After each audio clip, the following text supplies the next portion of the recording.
And I have been trying to tell people, and it progressively got so bad that I can't walk.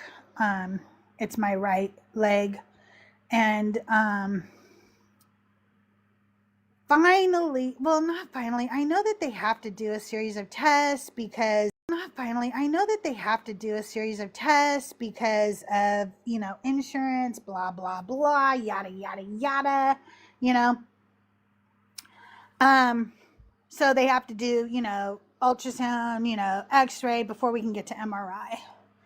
And unfortunately, if it's your soft tissue, like a tendon or something, so meanwhile, I've been in excruciating pain. But the day before yesterday, I went in, I got some a steroid injection, and I'm able to limp. I can limp now, you guys. That's an improvement. That is an improvement. If you are friendly and you want to come up and hang out today, please feel free. I do have an anti-sermon for you today. I have to leave a little bit early today because I do have to take my son-in-law to the dentist. I think the latest I can stay today is around 1. And so I'll be live for just a couple hours. But you guys, I want to thank you all so much for your support of Anti-Sermons, the podcast. For a little tiny podcast, it is actually doing really, really well. And I'm so impressed by the numbers, and the comments are amazing. I asked some friends to go and listen to an episode and then review it for me. I know that Born Again Atheist went and listened, and Justin. Joel was telling me he was listening yesterday, and Thinker. And I just really, really appreciate all the support and all the positive feedback. It means a lot to me because I really enjoy writing these. They have been very cathartic for me as a woman to go back through these texts. It obviously solidifies in me the fact that I made the absolute right decision in leaving this religion, because to see how these women are treated in the text, it's sometimes very painful. I've said it before and I'll say it again. It is grief work. I grieve for these women, even though I know most of them are not real. I grieve for them because they were real to me at one time. You know what I mean? So I grieve the fact that nobody, and even if these women were real, there were real women who went through these things because of men in this era, and then because of it, we still live in a fucking world where women are still treated like shit, where femicide is ridiculously high, it's just, anyway, it's just been a lot, to process. So, without any further ado, we've got 13 people in here. Keep sharing out the live, tapping the screen, doing all the good things. And because I'm on a tight schedule today, I will go ahead and start. Today's anti-sermon is about, and if anybody who wants to come up, if you're friendly, this anti-sermon, come on up. Look, if you are a smaller creator, you want to come out and hang out, maybe catch a few followers. If you want to come out and hang out because you're bored, I don't care why you want to come up and hang out. Please feel free to come up and hang out. I hate being alone up here. I feel lonely. Okay. But it's hard for me to watch the box when I'm reading the sermon. So I'm going to start the sermon if I see it. Hey, Nick, how are you? Oh, I got yanked right up. Yeah, you did. You got ranked, and I didn't even do it. That's like, I don't know, some TikTok rapture. Up into the box you go. Tahir is like, she got you. She got you. All right. Here we go. Genesis 26, 34 and 35.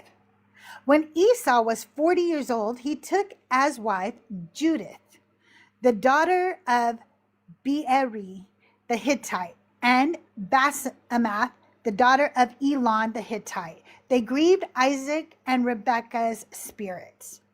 Now, if you've been with me through these sermons, you already know what the text is doing here. We're given just enough information to place these women, not who they are, but where they come from. Judith, which I believe is pronounced Judith, okay, in Hebrew, daughter of Beeri the Hittite, Basemath, daughter of Elon the Hittite. Now, we don't get stories of Beeri or Elon. They don't show up with backstories or speeches or actions, but their names still matter because they locate these women inside a world. Speeches or actions, but it means they are part of the people already living in the land of Canaan, long before Israel ever becomes a nation. And in the biblical imagination, the Hittites are not just neighbors. They are part of the surrounding cultures that worship different gods, follow different customs, and live outside the covenant that Abraham's family believes they are carrying forward.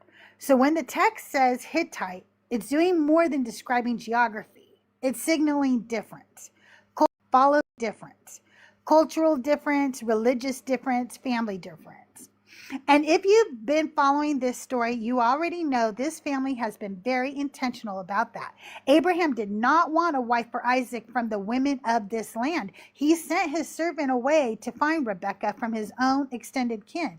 So when Esau marries women who are explicitly named as Hittite, this isn't just who they are. This is where they stand in relation to the family, not inside the line that has been carefully maintained, but connected to the land the family is living in. The text places them carefully.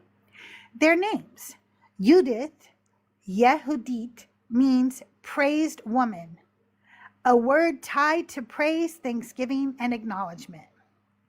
Now, this name deserves a little more attention because it is closely related to the name Judah, Yehudah.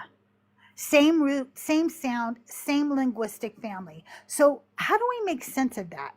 There are two main ways this gets understood. The first is the simplest. This root, pronounced Yada, already exists as a word. It means to praise, to give thanks, to acknowledge.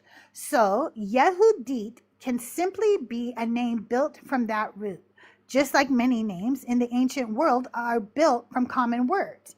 In that sense, her name does not depend on the person Judah at all. It just shares the same linguistic origin. The second possibility looks at the text differently because the story we are reading is set before Judah is even born. Just a second, my dog moves out. All right, everyone. While Crystal's doing that, let's get to double tapping that screen. Share it out with at least 5 friends or more, or to your Discord. Share it out with that. It's okay. You can hit that copy link button 5 times. We also have that wonderful repost button, so make sure you press it as you're watching the live. It'll show up on your friends' IP, FYP, not IP. Host does have a gift goal sitting at 0 out of 30 little baby octopuses. So if we can hit that gift goal, if you have some spare coin, throw them to your Witcher. Don't forget to tap where you send the heart me. Don't forget to tap that again and collect your fan points because that also boosts the algorithm as well. But in the meantime, keep double tapping and keep sharing. All right. Thank you so much, Nicholas. Okay, because the story we are reading is set before Judah is even born, and yet here is a name that sounds like it belongs to a later identity. So some scholars suggest that this reflects the time the text was written or edited, that the writers already lived in a world where Judah meant something, a people, a region, an identity. Sorry, let me catch my breath a second because when I walk, it's a little painful. Okay. Deep breath. Okay. And so names like Yehudit, would feel natural to them, even if within the timeline of the story itself, the identity has not appeared yet. In other words, the story is set in one time, but the language reflects another. Biblical scholars often point out that Genesis preserves layers of tradition, different memories, different tellings brought together into one narrative. And sometimes those layers show through in small details like names, where the world of the storyteller quietly overlaps with the world of the story. Either way, Judah's name carries the language of praise, a name shaped by gratitude, a name shaped by acknowledgement, a name that sounds like something spoken out loud and meant to be heard. Basemath, Ba-Sehmat, meaning fragrance, perfume, from a root connected to spices, sweetness, and scent. This is the language of presence you don't have to see. This is even notice it. Cinnamon, myrrh, incense, something warm, something lingering, something that stays. These are names that carry beauty. Judith, something spoken, lifted, praise. Basemath, something felt, sensed, breathed in. One you hear, one you experience. We meet them this way, through names that carry meaning, through names that carry presence, through names that invoke pleasant ideas. Rabbinic teaching. Now, when later interpreters come to this passage, they notice something. The names don't line up, because later in Genesis 36, Esau's wives are listed again. Genesis 36, 2 and 3. Esau took his wives from the daughters of Canaan, Adah, the daughter of Elon the Hittite, Oholibamah, I'm sorry if I mess that up, the daughter of Anah, the daughter of Zibeon the Hivite, and Basemath, Ishmael's daughter, sister of Nebaioth. So now listen to that again in your head. Earlier we had Judith, daughter of Beeri the Hittite, Basemath, daughter of Elon the Hittite, and now we have Adah, daughter of Elon the Hittite, Oholibamah, daughter of Anah the Hivite, Basemath, daughter of Ishmael. The names are different. The fathers are different. It doesn't read like a clean continuation. It reads like something shifted. So the question becomes, what do we do with that? And this is where rabbinic interpretation steps in. Some of the earliest Jewish interpreters don't jump straight to one clean answer. They wrestle with it. For example, in Genesis, Rabbah, Esau's marriages are already treated as complicated and layered, not as a simple list you can line up neatly. Nahamides points out that the names and identities don't match cleanly and suggests that different traditions may be sitting side by side in the text. Ibn Ezra is even more comfortable admitting that what we are looking at may be different records preserved together. So before anyone tries to smooth it out, there is already an awareness. Something here doesn't line up, and not everyone rushes. Some voices within the tradition simply acknowledge the complexity. They sit with it. They let that text be layered, which means that when we get to later interpretations that try to make everything fit perfectly, that's not the only way this has been read. Even within rabbinic tradition, there was room to notice the tension and let it stand. And then Rashi comes in and tries to make sense of the mess. His solution is simply on the surface. These are not different women. They are the same woman. Their names just changed. But he doesn't stop there. He has to explain why the names changed. And this is where things shift, because now the names themselves become lessons. Basemath, a name that carries fragrance, spices, something warm and beautiful, suddenly gets pulled into a chain of meaning. In the ancient world, fragrance wasn't just about smelling good. It was tied to ritual. Incense, spices, burning perfumes, these were used in worship. You see it all throughout the Bible. Incense is offered in temples. Fragrant smoke rises as part of religious practice. It marks sacred spaces.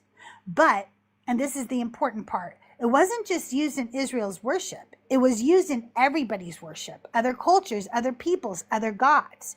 So in the biblical mindset, especially later interpretation, incense becomes a signal, not just of worship, but of the is take that step. Fragrance, incense. Incense, ritual. Ritual, foreign worship. Foreign worship, idolatry. And suddenly her name is no longer just a name. It becomes evidence. Evidence of behavior, evidence of character, evidence of what kind of woman she must have been. And here's the problem. That is not coming from the text. The text does not say their names change. The text does not say their names reflect moral failures. The text does not turn their names into accusation. Rashi does that. He takes something that is neutral, even beautiful, and bends it until it serves a lesson. And in doing so, he doesn't just solve a contradiction. He changes the women, because for his solution to work, the names can't just be names anymore. They have to mean something about them. And when you look at how names change in the Bible, they are not handled like this. When Abram becomes Abraham, the text tells you. When Sarai becomes Sarah, the text tells you. When Jacob becomes Israel, the text tells you. And those changes come from God. They mark identity. They mark transformation. They mark covenant. They are not used to quietly imply moral failure. So for Rashi to say these women's name changed because of their behavior, that's not him reading the text. That's him building something the text never actually gives him. Because instead of letting the text be messy, he takes these women, their names, their identities, and reshapes them into a lesson. And in order to do that, he has to change them. Now, to be fair to Rashi for just a minute, I do understand the instinct, because sometimes one woman really can have more than one name. And I know that because it happened to me. Many years ago, over 30 years ago, I met my husband's family for the first time at Thanksgiving. And it was exactly what you would picture.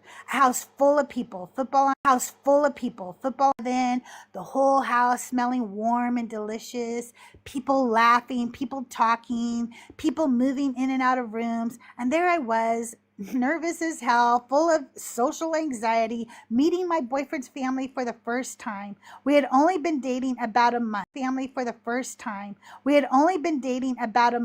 I was going through a divorce. I wasn't even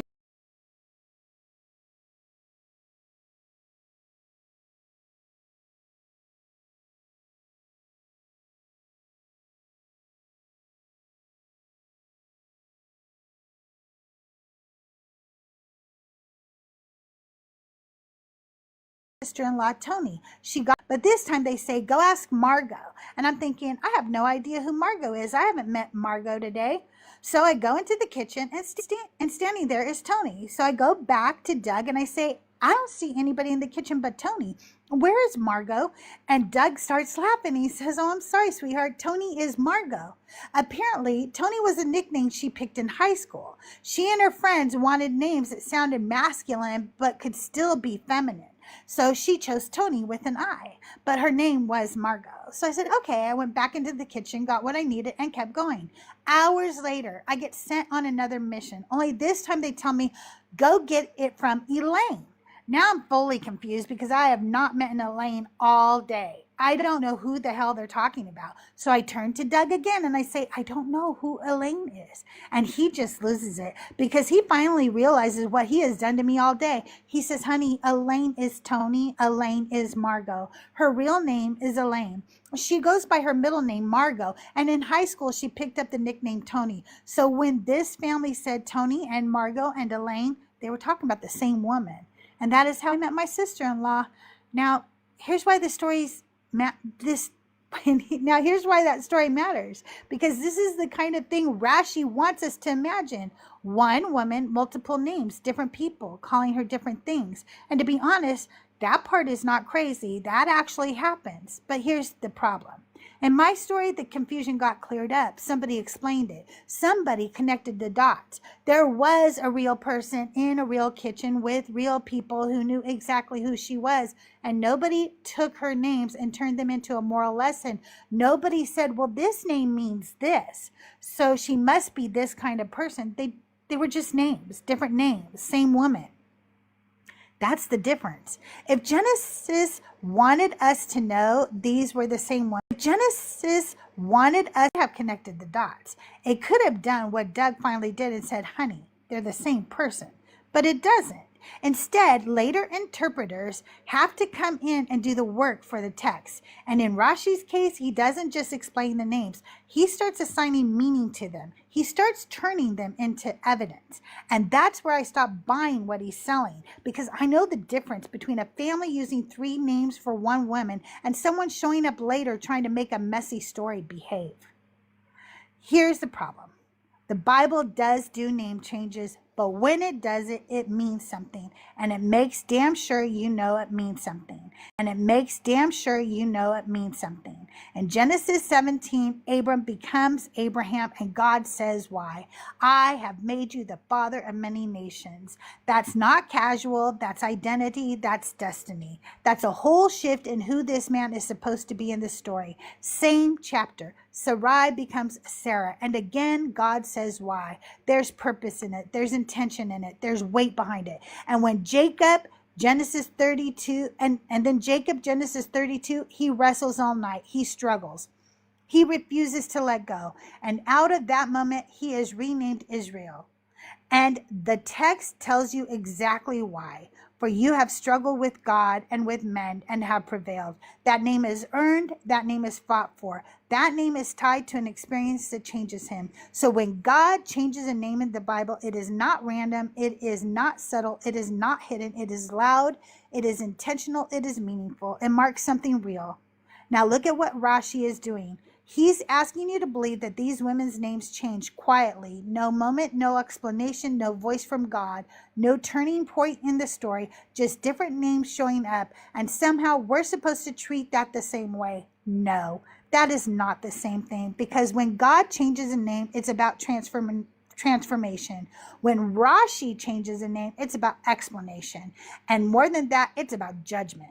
Because he doesn't just say, oh, they had different names. He says their names reflect who they were. He takes Judith, a name rooted in praise, gratitude, acknowledgement, a name that should have been lifted up, something beautiful in the mouth, and then Basemeth, fragrance, perfume, spice, cinnamon in the air, myrrh, incense, the kind of scent that hits you and suddenly you remember something, a kitchen, a holiday, a moment you didn't even realize you were holding on to until it came back. These are not empty names. These are not new to remember something. Names that carry memory, names that carry something soft and human and lived in. And he takes that and he twists it. He takes praise and turns it into suspicion. He takes fragrance and turns it into accusation. He takes should have made you lean in and makes it something you're supposed to side eye. That's move. That's the move. That's the move, not just explaining, not just interpreting, but reshaping, taking something beautiful and making it carry something ugly. And that's not coming from the text, that's coming from him.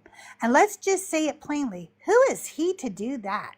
Who is he to take women he has never met from a story that was written centuries before him and decide what kind of women they must have been, to take their names and to turn them into accusations? Because you don't see this same energy applied across the board. You don't see men's names getting twisted like this to prove some hidden moral failure. But here with these women, their names get reworked, reinterpreted, repackaged until they fit the lesson he wants to teach. And that's the difference.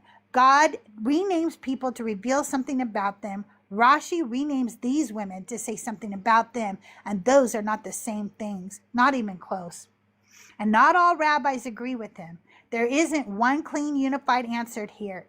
Some interpreters say these are different women, that Esau had multiple wives, and what we're seeing are different lists preserving different parts of that history.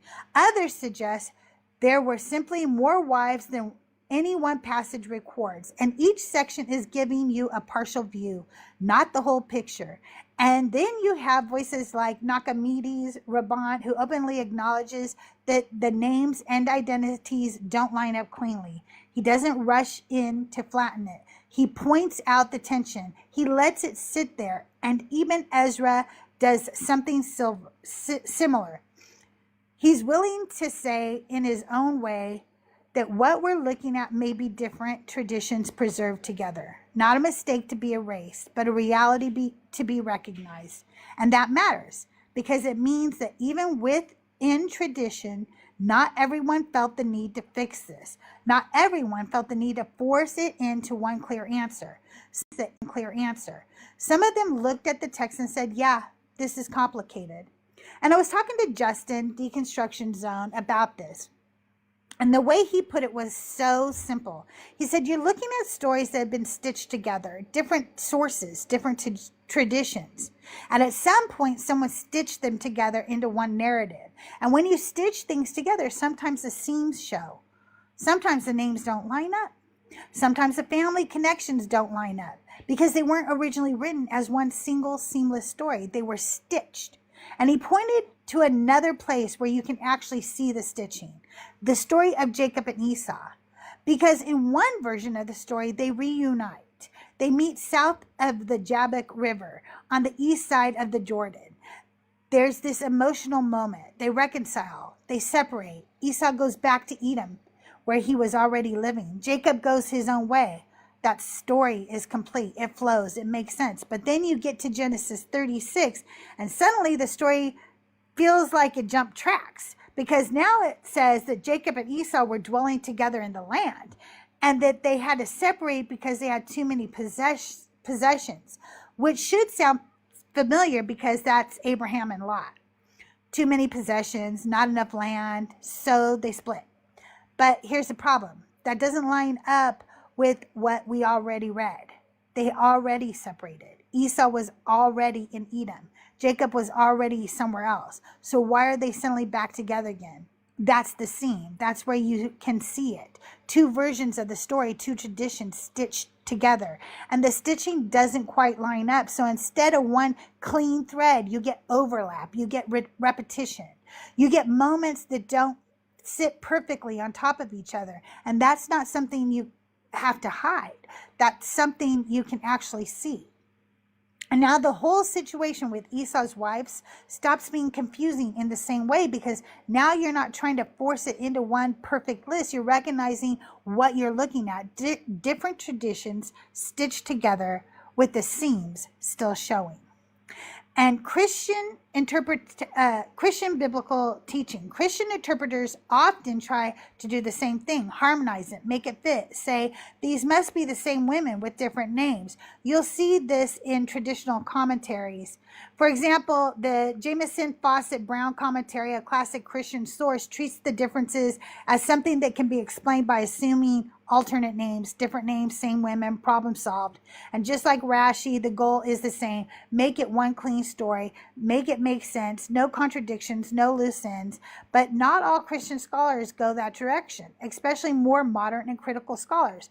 They look at the same passages and they say, no, this isn't one clean list. These are different traditions preserved side by side, and they don't line up cleanly. And this is exactly what Justin was getting at when he brought up the documentary hypothesis, the idea that Genesis isn't one single voice, but multiple sources, multiple traditions that were eventually stitched together.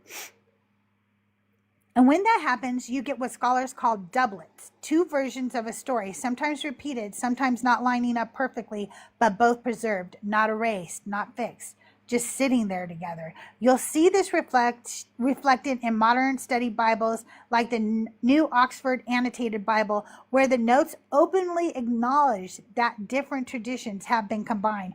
And scholars like Richard Elliott Friedman point to passages like this as exactly what you would expect if multiple sources were brought together into one text. So even in Christian and academic spaces, you see the same split. Some try to harmonize it. Some say, no, this is layered. And once you understand what Justin is pointing to, you start to see it, not just here, but all over the text. So what we have is this, a stable story. Esau had wives, but unstable details, name shifts, father shift, the story stays, the identities move. And at some point, we have to be honest about what that is, because you can explain it. You can say it's different traditions. You can say it was stitched together. You can say it's a doublet. You can say it's transmission over time. You can say a lot of things, but no matter which explanation you land on, you are still explaining something. And what you're explaining is a contradiction. The details don't line up. They just don't. And calling it something else doesn't change that. It just explains why it happened. Christians will sometimes say, well, it's a scribal issue. Okay, but that doesn't actually solve the problem, because if the text is being presented as divinely inspired, then the expectation is consistency, not perfection in storytelling, but consistency in details. And what we have here is a story that holds together, but details that don't. And that's all we're pointing out. Not trying to tear it down, not trying to mock it, just being honest about what's on the page. So at this point, we see the contradiction. We see that the names do not line up. We see that the fathers do not line up. We see that sometimes in the text, that the text has been stitched, preserved, merged, or carried forward in more than one way. We've talked about it. We've acknowledged it, and that matters. But that is not where I want to stay today, because if we stay there too long, the women disappear again, and I do not want to lose them inside the contradiction. I want to come back to the women. I want to come back to this version of the story. I want to stay with the names we were given here and let these women stand in the text for a minute, like they existed, like they were real people, like they were more than a problem somebody wrote down in one sentence. So with all that in mind, I want to take you to one very specific part of the story, one very specific line, one very specific way the text wants you to feel about these women. They made life bitter for Isaac and Rebekah. And notice what just happened. We weren't told what they did. We weren't shown a moment. We weren't given a conversation. We weren't walked through a single what they did. We were given a conclusion, a judgment, a feeling before we ever got a story. And that matters, because when a text gives you that feeling first, it's telling you how to read everything that comes after. It's setting the tone. It's shaping your reaction. It's deciding for you before you've even had a chance to decide for yourself and ask yourself this: bitter? How? What did they do? What happened? What was said? What was the conflict? We don't know. We're not told. And that's the tension, because the text is not interested in showing you the moment. It's interested in giving you the label, and the label is doing a lot of work, because these women were Hittites. They are outsiders to this family. They are not part of the covenant line. They are connected to Esau, who in this narrative is already positioned as the one who steps outside the expectations of the family. So before you even get to know them, you're told how to feel about them. Before you hear their voice, you're given their reputation. Before you see their actions, you're handed the conclusion. They made life bitter. And now everything about them is filtered through that. That's the move. That's what the text is doing.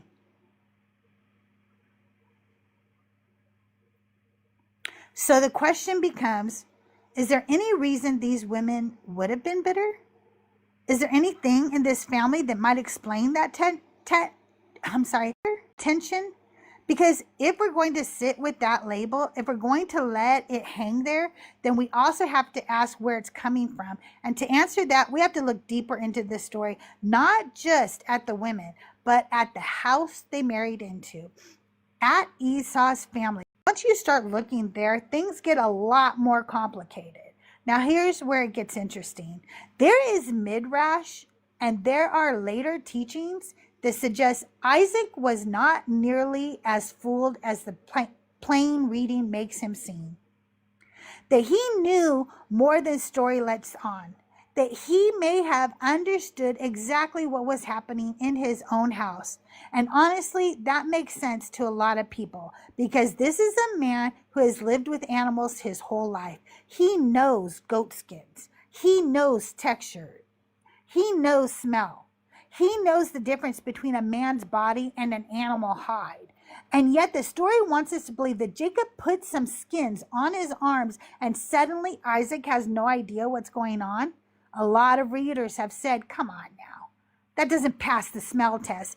And it's not just the skin. Isaac hears the voice. He says so himself. The voice is Jacob's voice. So now we have voice saying one thing, hand saying another, and somehow we're supposed to believe Isaac just shrugs and gives away the blessing blind.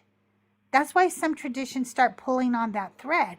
They ask whether Isaac knew, whether he suspected, whether he was choosing not to stop it, whether he was playing his own role in a family drama that had already been building for years. And if that's true, then this story changes, because then this is not just a story about one old man being tricked. This becomes a story about a whole family system that runs on silence, on favoritism, on manipulation, on everybody knowing more than they are saying. Rebecca knows, Jacob knows, and in this reading, Isaac knows too, which means Esau is not just dealing with one bad moment. He is living inside a family where things are being decided around him, about him, without him. A family where the blessing is not simply lost, it is managed, moved. Frankly, it is stolen. And if you marry into a family like that, if you are standing next to the son who got played, if you are watching this happen to your husband, then suddenly that line about bitterness starts sounding very different.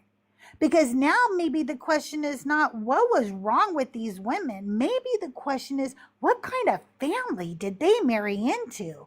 And what did they see there that the text never bothers to spell out? So now I want to ask a different question. What does it take to be labeled bitter in a family like that? Because we are never told what these women did, only who had a problem with them. And if you know this story, Isaac and Rebecca are not exactly neutral narrators. So here's what I see. Here's what I think the text is not being honest about. I think the writers want you to hate these women because they are Hittite, because they are tied to Esau, because Esau is being shaped into the antagonist of the story. These are outsiders. These are not our people. So before you ever get to know them, the narrative, how you're supposed to feel. They made life bitter. Done. Case closed. Move on. But I'm not moving on, because what I see is something I have seen over and over and over again in real life. These two women are fucking amazing. These two women are ride or die bitches for their husband. They see a man, Esau, who after everything that was done to him still ran to his brother, still embraced him, still wept on his neck, still loved him after the deception, after the manipulation, after the blessing was taken from him. And these women see that. They see his heart. They see his loyalty. They see the way he still shows up for a family that did him dirty. And they are not having it. They are not going to play along with that system. They are not going to smile and nod and pretend everything is fine. They are not going to sit quietly while their husband gets treated like the expendable one. So yeah, maybe they were bitter. Maybe they spoke up. Maybe they pushed back. Maybe they didn't play nice. Maybe they saw right through Isaac and Rebecca's bullshit and refused to go along with it. Because let's be real, if you marry into a family like that and you love your husband, you're going to have something to say. And I bet every woman listening to this knows exactly what I'm talking about. You've been called difficult. You've been called too much. You've been called loud. You've been called emotional. You've been called a problem, especially if you've deconstructed, especially if you started asking questions, especially if you stopped playing along. Because the moment you stop accepting the role they gave you, they label you. They don't ask what happened. They don't ask what you saw. They don't ask what pushed you there. They just say, she's bitter. And that's what I see here. I see two women who saw what was taken from their husband, who refused to pretend it was okay, who refused to bow down to a family system that had already decided who Esau was supposed to be. And because they didn't accept it, because they didn't stay quiet, because they didn't play their part, they got labeled. Not because we know what they did, but because we know who was telling the story. So are you seeing it now? Does that make sense? They weren't the problem. They were loyal. They were protective. They walked into that family and saw exactly what was happening. They saw the favoritism. They saw the manipulation.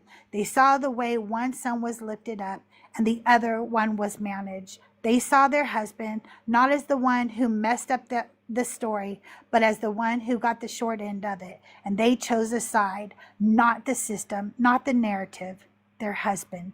And that matters because that kind of loyalty, that kind of clarity, that kind of refusal to play along, that doesn't make you the problem. At least to the people who benefit from you staying quiet. That doesn't make you easy. That makes you a problem, at least to the people who benefit from you staying quiet. Because sometimes the story doesn't tell you what someone did. It just tells you how they were described. And I don't know about you. It just tells you to be a little careful when the only thing we know about a woman is what someone else called her. So let's come back to them. Let's say their names again. Come back to them. Let's say their names again. Judith, Basemath, Praise, Fragrance. If they could call out from the pages of this text, I don't think they would say they were bitter. I think they would say, we saw what was happening. We loved our husband. We stood up for our family. We didn't play their games. We didn't stay quiet. We didn't bow down. And for that, you labeled us. You made us a moral lesson. You took what was once fragrant, what was once praiseworthy, and you turned it into something foul. But the truth is this: you can try to spin the story. You can try to control how we're remembered. But we were never the problem. We were just two ride or die women, and the scent of a love like that is praiseworthy. And that's today's anti-sermon. Well done, well done, well done.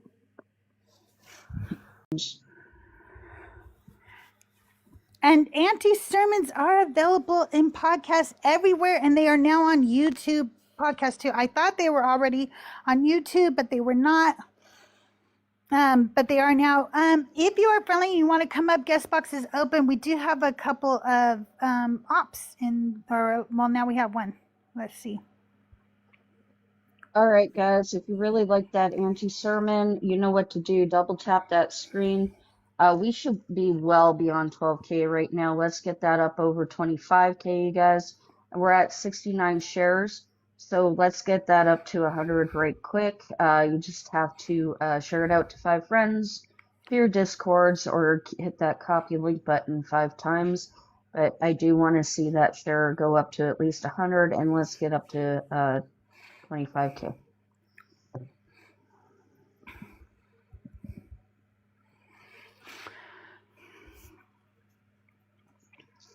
Yeah, that was fun to talk to Justin about this week, because I was like, I wonder what Justin's take is on this.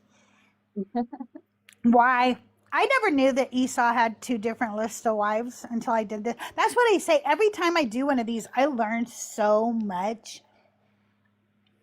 Did you know Esau had 2 different sets of wives? It doesn't shock me because I'm going to be for real. When it brings up somebody's wife in the Bible, I'm always automatically, what about the 6 other ones? Because I have this feeling, Oh, yeah. I have this feeling.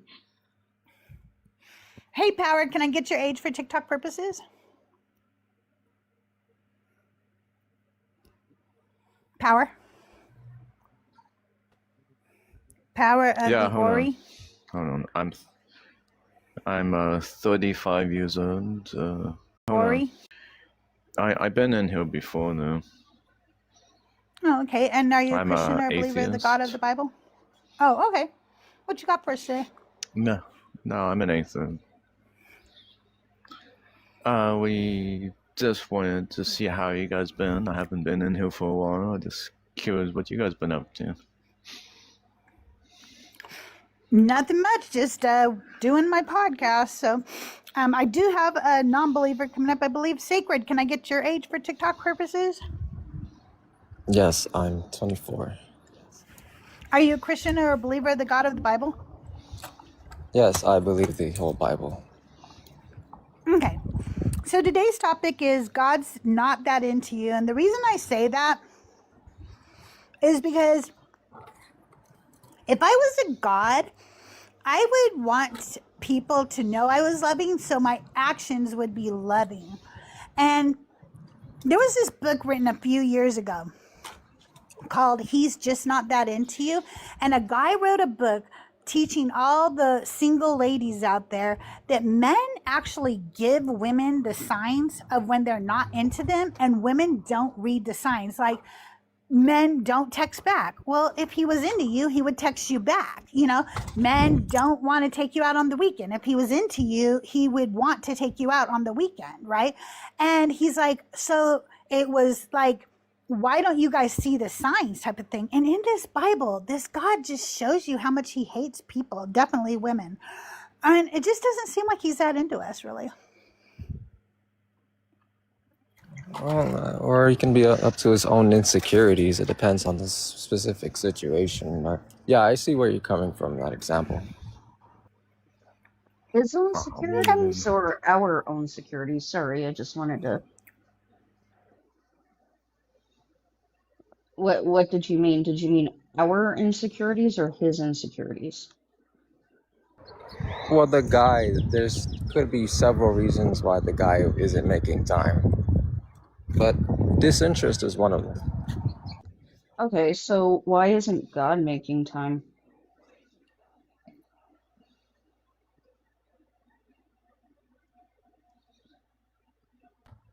Yeah, like you see what God, goes on around the world. How's come God's not interjecting or helping out with the situation? Like when you have war going on, with cancers going on, and people are well, rising from cancers. How's come God's not interjecting with any of those? well, we can go.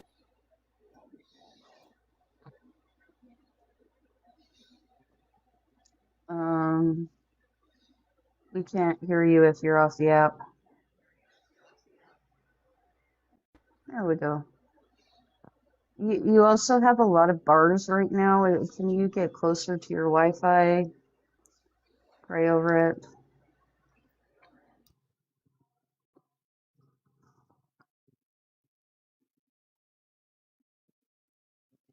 Maybe. You're muted. Oh boy. All right. Well, we're waiting for Sacred to pray over his Jesus Wi-Fi.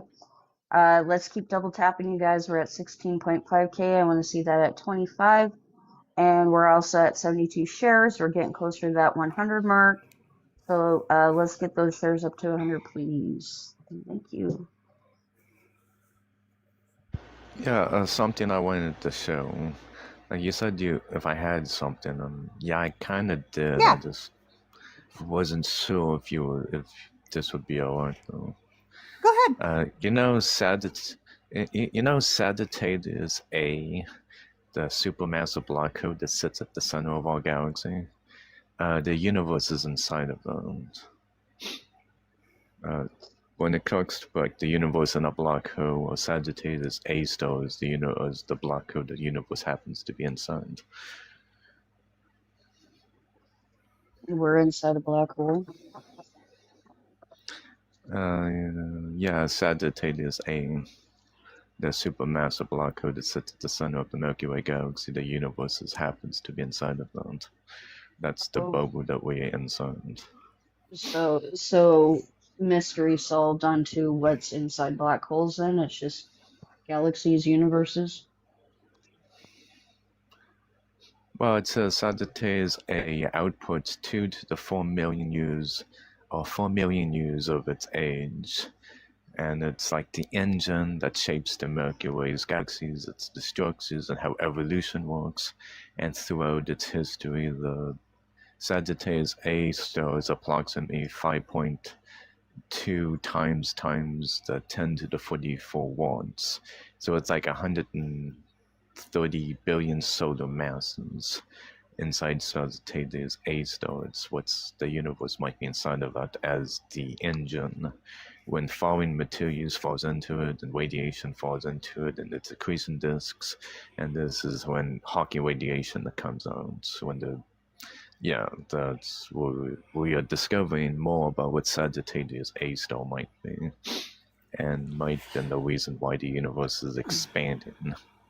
This is the We first looking time I've for ever heard that we're inside of a black hole. Who came up we are with this idea? when we look at negative gravitational potential energy, it's of Sagittarius A star. It's the polar Yeah, no, unions no, of no. mass. Who published this is what I'm asking. Who came up with the idea that we're in a Actually, black so hole? Roger Penrose did. He shows that we're in a Excuse me, black you haven't been hole. introduced yet. Okay. I'm not gonna listen to you. If you come up on the panel, please, excuse me, if you come up on the panel, please mute and wait until I have introduced you. You don't just start talking. That's not how panels work. And I hate when people act like, well, I didn't know your rules. This is common TikTok etiquette. It's Common TikTok etiquette. Human etiquette. You don't interrupt. Yeah. Anyways, okay, so why is this not taught in schools then? What was published the paper that the universe was in a black hole, and we find Sagittarius A star is at the center of our but why galaxy, isn't it taught in schools? Because I've been alive for 40 years and I've never heard anybody teach that we're inside of a black hole. Because there's still a specter out there, there's still a debate if we're in a black hole or not. It's why it's not. Okay. So we probably aren't actually in a black hole then. That's why it's not being taught in schools. It's just that we've studied more about Sagittarius A star, which is a supermassive black hole. It's the engine of the universe, and you know what negative gravitational potential energy is one. So wait. Before we continue, wait. Please stop. I don't want. I. This is fun. This is something more that Dr. Blitz would probably love to talk about when he gets better. And by the way, you guys, it looked like surgery went well. So, way to go, Dr. Blitz, and we're all wishing him a lot of luck with what he's going through. But I want to talk today about how God's not that into you. So I want to get back on that topic. Sacred, we couldn't hear you earlier. You were breaking up. So if you and Nicholas want to continue, you guys were talking about how God's not that into you. All right, you should be able to hear me now. So basically, which God? Your God, the biblical God. Wait, no. I asked him when he came up, are you a Christian or a believer of the God of the Bible? God. He said yes. And so I said that God, and I mentioned why. I said biblically how he shows that he's not that into you. So why are we going back to which God? What are you talking about? I forgot about that. So basically, according to the Bible, it says that God counts the hairs on our head. If no one cared about me and wanted, but who's he talking to I there? understand that you're getting all excited here, but I'm gonna just drop my 2 cents and then you're gonna not fucking talk to me that way. Don't ever sit there and talk to me like that. And talk to me like that. You know, when men say that kind of shit, it is really, really fucking gross, okay? I'm not getting emotional. I'm asking you who he was talking to. But since you won't let me talk, then I talk louder. And then you go, oh, you're getting emotional. Calm down. Oh. If a man talked to you with a little bass in his voice, you would go, okay, what do you want, buddy? All right, I'll do anything for you. But a woman talks with a little passion in her voice and you go, oh, I can't handle this. Oh. Okay, stop it. That is ridiculous. Who was he talking to when he said he counts the hairs on their head. You can unmute. He's talking about what he created. I said, who was he talking to? He wasn't talking to anyone in particular. This is Let's just go to the a Bible. verse. The narrator is literally relevant here. It's God. If you're going to say that this God does exist, and his Bible does say this, then you would have to take it as a whole, not as a pick and choose what this God would say. It literally says right there. It doesn't. If you want to say humans wrote it, fine. But whether or not it came from heaven itself, it says it's referring to you. So all that irrelevant stuff is just going to distract you. Who are you to say what is relevant and what is not relevant? Because that's the verse that's directed towards people who have what? Let's finish that hair. So if somebody has a child, right, and they sit there at night and count all the itty bitty hairs on this child's head, but in the morning they sit there and beat on that child, is that still love? Just because he counted the hairs on your head doesn't mean he actually loves you.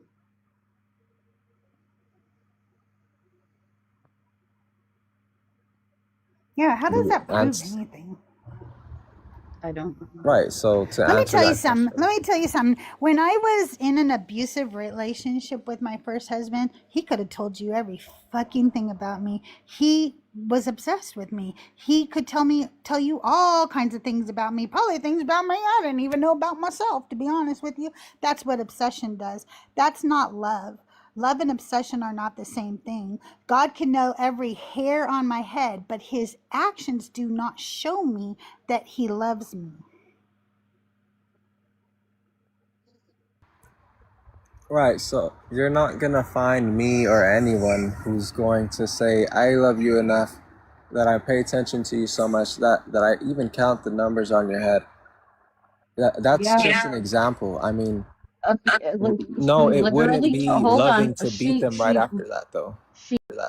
she literally, but they can still be abusers at the end of the day.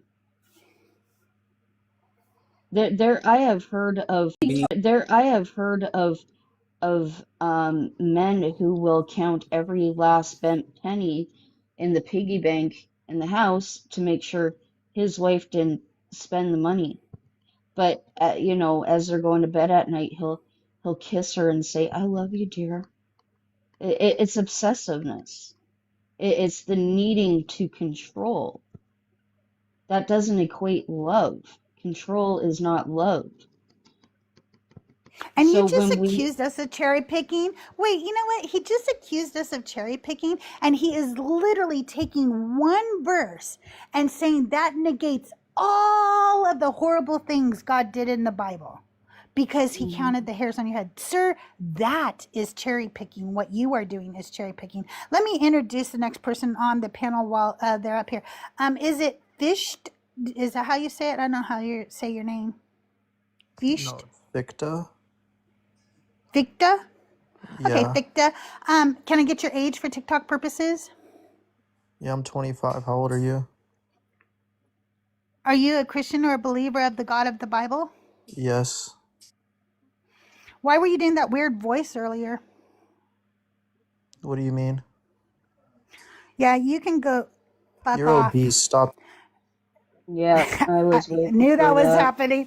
Knew that was a troll. What a fucking asshole. You can go get a life.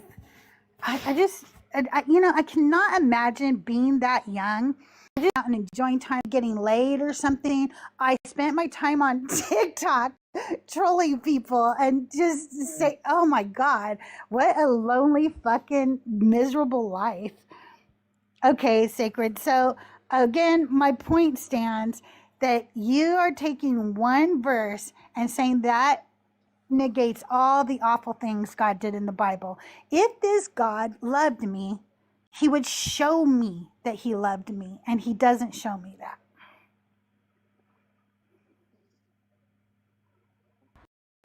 Well, if you read the rest of the Bible, he actually says, I can get it for you, but It says that he loved all. It says that he loved all and thought of you when dying. Yeah, So saying it something says, and showing me something are two different things. Remember, my all right, abusive ex told me all the time that he loved me. He told everybody he loved me. I was his world, but my abusive ex was still abusive.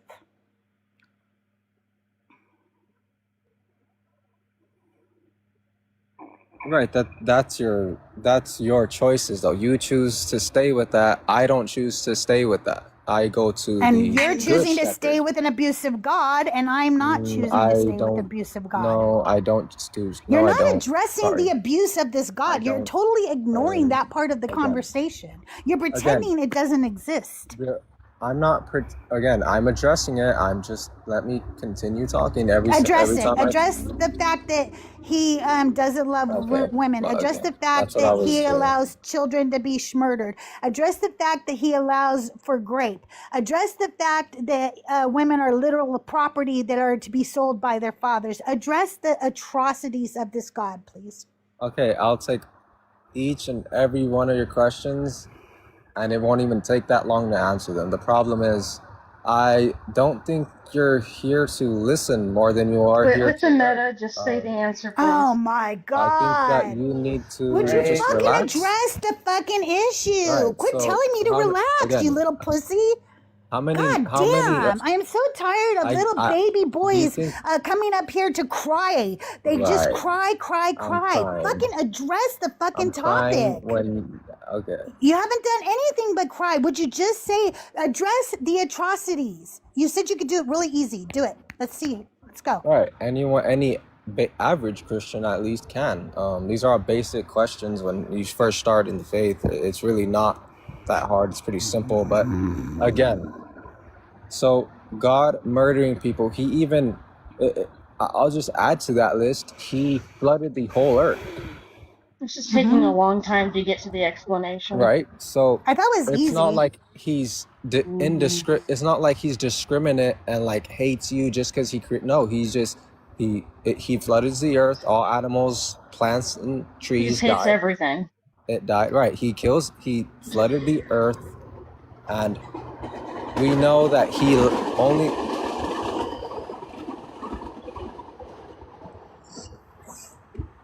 We can't hear you. He let Noah and his wife and kids and animals stay on the ark. So we see that you're literally just saying, hey, what this person is doing isn't wrong or anything, but So you're saying God This is holds you all of us? addressing it? right. Wait. I just want Hold you on. guys to know. He just said a few minutes ago, I can address this so easy, so fast. Any little Christian could do it. And yet it has Any taken little him Christian, 15 sentences to any absolutely say ex-Christian, nothing yeah, I know. to us. Literally Even you can answer nothing that. to That's us. why I'm not really. I already know you know the Sacred. answer What to all I'm these questions. sacred. It's really Sacred. pointless. What I'm I'm hearing just you say. entertained right now. Sacred. Please Sacred. keep Hey, blabbing off like a incoherent or you're Sacred, literally one being stop trying to incoherent. overtalk people? no. Stop trying I to don't think overtalk I'll people stop whenever trying to people are talking. overtalk because I never actually have until now. Until you shut. Sacred, I have a question. Can I ask you a question? So what I'm hearing you say is that Earth is like a prison, and all of the humans on it are like prisoners. And God is the warden, right? And so the warden is just mean to everyone, right? He doesn't give you good food. He ignores it sometimes when No, I think other. that's a presumption I'm on not your done end. It's speaking. not. I know you're not done speaking, I'm but not done. you're Hey, guess speaking what off. I have? I have a mute button. All And right, thank you for and inviting. you're saying that Wait for that the end of he's the sentence. that he's mean to everyone, but he does let some people read books, and he does let some people have extra yard time. That's how it sounds like you're describing your God. Well, if that's how it sounds like to you, maybe you just don't want yard time. Maybe you just do want the prison, or maybe you just like what you like. So you agree with what I just So said? you don't. Well, again, yard time is optional, right? Sacred, did you just really agree with what I said? Yeah, I agreed with what you You're said. fucking wild. Did you, I used your own Sacred. analogy Hammy? Can you against you. try, Sacred. or Nicholas? Maybe a man will help. I You're don't I you're don't know. think he's really I'm not much of a literally fucking man, help but here, we can but try it. Sacred. Yeah. You're basically like saying that, hey, at least he didn't beat you today. Well, no, he did beat you today. Actually, every day. Oh, okay, so he's he goes- beating you, Yeah, yeah. and that's a loving God. Every day, he's God, like the hot sun. He's not like a loving literally God. physical. It's like this is if the sun was his extension, it would be beating on me, right? Sacred. Dr. You are Greg. not doing your people any favors right now. Right. At I'm all. not here for anyone else except for God. I am that I Okay, am. you're I don't not think Well, you're God doing not wants you doing to God. talk him about I'm any him. not here for you. I'm not here for your He's not going to validation. be happy with you. And this No. is how you Right. represent him. Yeah, He if your is God not gonna like exists, this. he is trying to rip the internet out of your walls, so you stop helping him. Like sorry, but I can represent God better than you can. I do not know what this word Oh soup well. you're doing up here is. It's Well then really, you can really do that. wild. Okay, so let's go to one specific topic then. Why does God think it's okay to force women to marry their rapists? Well, we see later on in that chapter, it literally explains the reason. There's multiple rules What's in the that. reason? I don't want to hear the Again, word I know soup. I'm getting to the reason. I know you I- want to know so bad.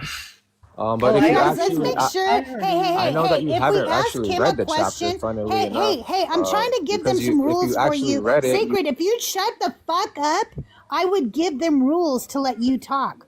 But you won't even shut the fuck up long enough for me to do that. You guys, when you ask him a question, please let him answer. Don't interrupt him during the answer and to tell him he's not answering. Hear out his answer and then tell him, hey, you didn't answer my question.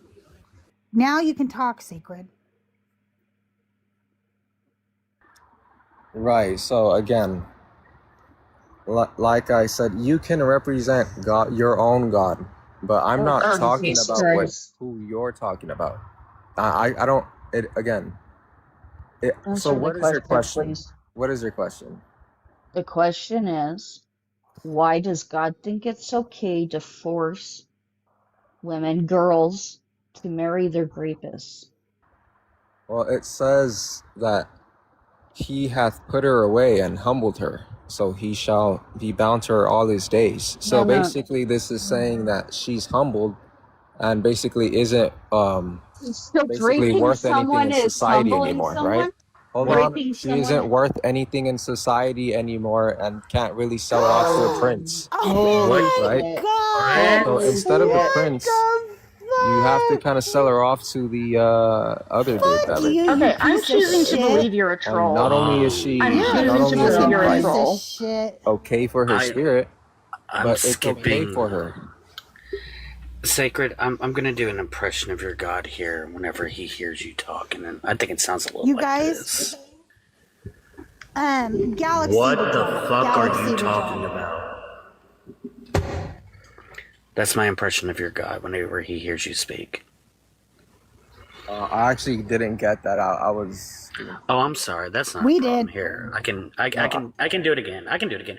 I imagine your God whenever he hears you speak. He's like this.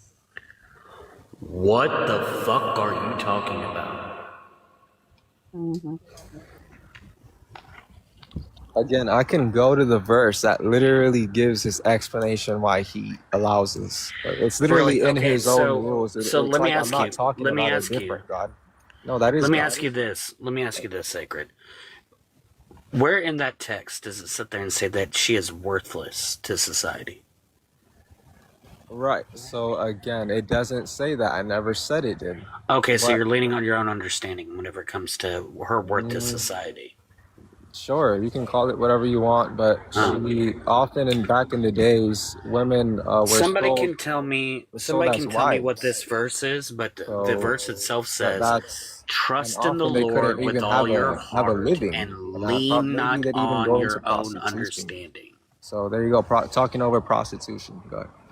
Yeah. So, so the thing is that you admitted that you leaned on your understanding when it comes to this text, and so there's a verse in the Bible, and somebody can tell I me gotta fix exactly them. which I'll be one right it back. is. Someone can tell me which Well, verse it it actually sounds is. like you're Wait, quoting. listen. It goes, "Trust in the Lord with all your heart, and lean not on your own understanding." The Okay, well, Bible, if I God don't lean, Himself tells you not to lean on your own understanding. okay, well, let's look at what we're leaning on here. He gave me a brain, right? And I can understand. No, he didn't. So that's exactly Allegedly. what he's saying. So So, look, go ahead, I think Nicholas. I've seen you on He panels will, before. don't, Hold on. he, wait, I think I've seen you on panels before because now I'm matching the face with the voice.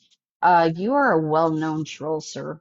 I just realized who okay, you are. well then, You you no can, no no no no no no. So here's the horrible part about what you're doing.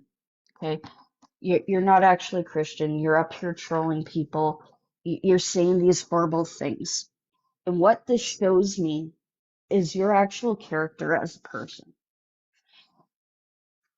It is okay, bad enough when we have Christians who actually believe this stuff. But when we have people like you trolling and perpetuating very harmful rhetoric, things that can be damaging to people, especially women, that's sick. And I have to wonder what went so wrong in your fucking life that you come up on the panels and actually think this is fun and entertaining. And somebody just dropped a galaxy to drop you. So, Lath, do you have that ability? I do. Oh, okay. It There we was go. very satisfying. I don't know which one of us did it, but it was very satisfying for both of us. We I probably did want it at the same time. this is going to go out to him, who's probably still down in the comments, and to anybody else who is like him, who likes to go on these panels and cosplay these horrendous people. There's not a functional difference between cosplaying a shitty person and being a shitty person. Because if you're sitting at the table with them, you are them. And it's one thing to do it in a way that calls out the shitty behavior instead of mimicking it. Satire is different. Yes, satire is different. I can sit there all day and be like, oh,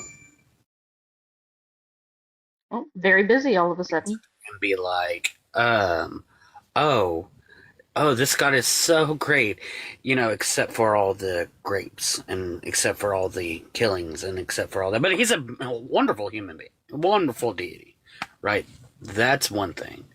But to sit there and espouse the actual harmful rhetoric while also like saying, oh, I'm just pretending, Yeah, yeah. it makes you just as bad. And it makes you equivalent to them. So I would recommend not doing it. There's a wonderful phrase that Yeah. whenever two neo-Nazis are sitting at, or whenever you're sitting at a table with this neo-Nazi, Schnazi, god dang, I messed up the wrong one. Then there are two neo-Nazis at that table, right? So keep that in mind. Mm-hmm. All right, guys, let's get to double tapping that screen. We're at 25.6K finally. Woohoo! So let's get that up to 35K. We got to the 100 SharePoint. Let's get that up to 150. If you are an op, God's not that into you, and you want to discuss the topic, come on up.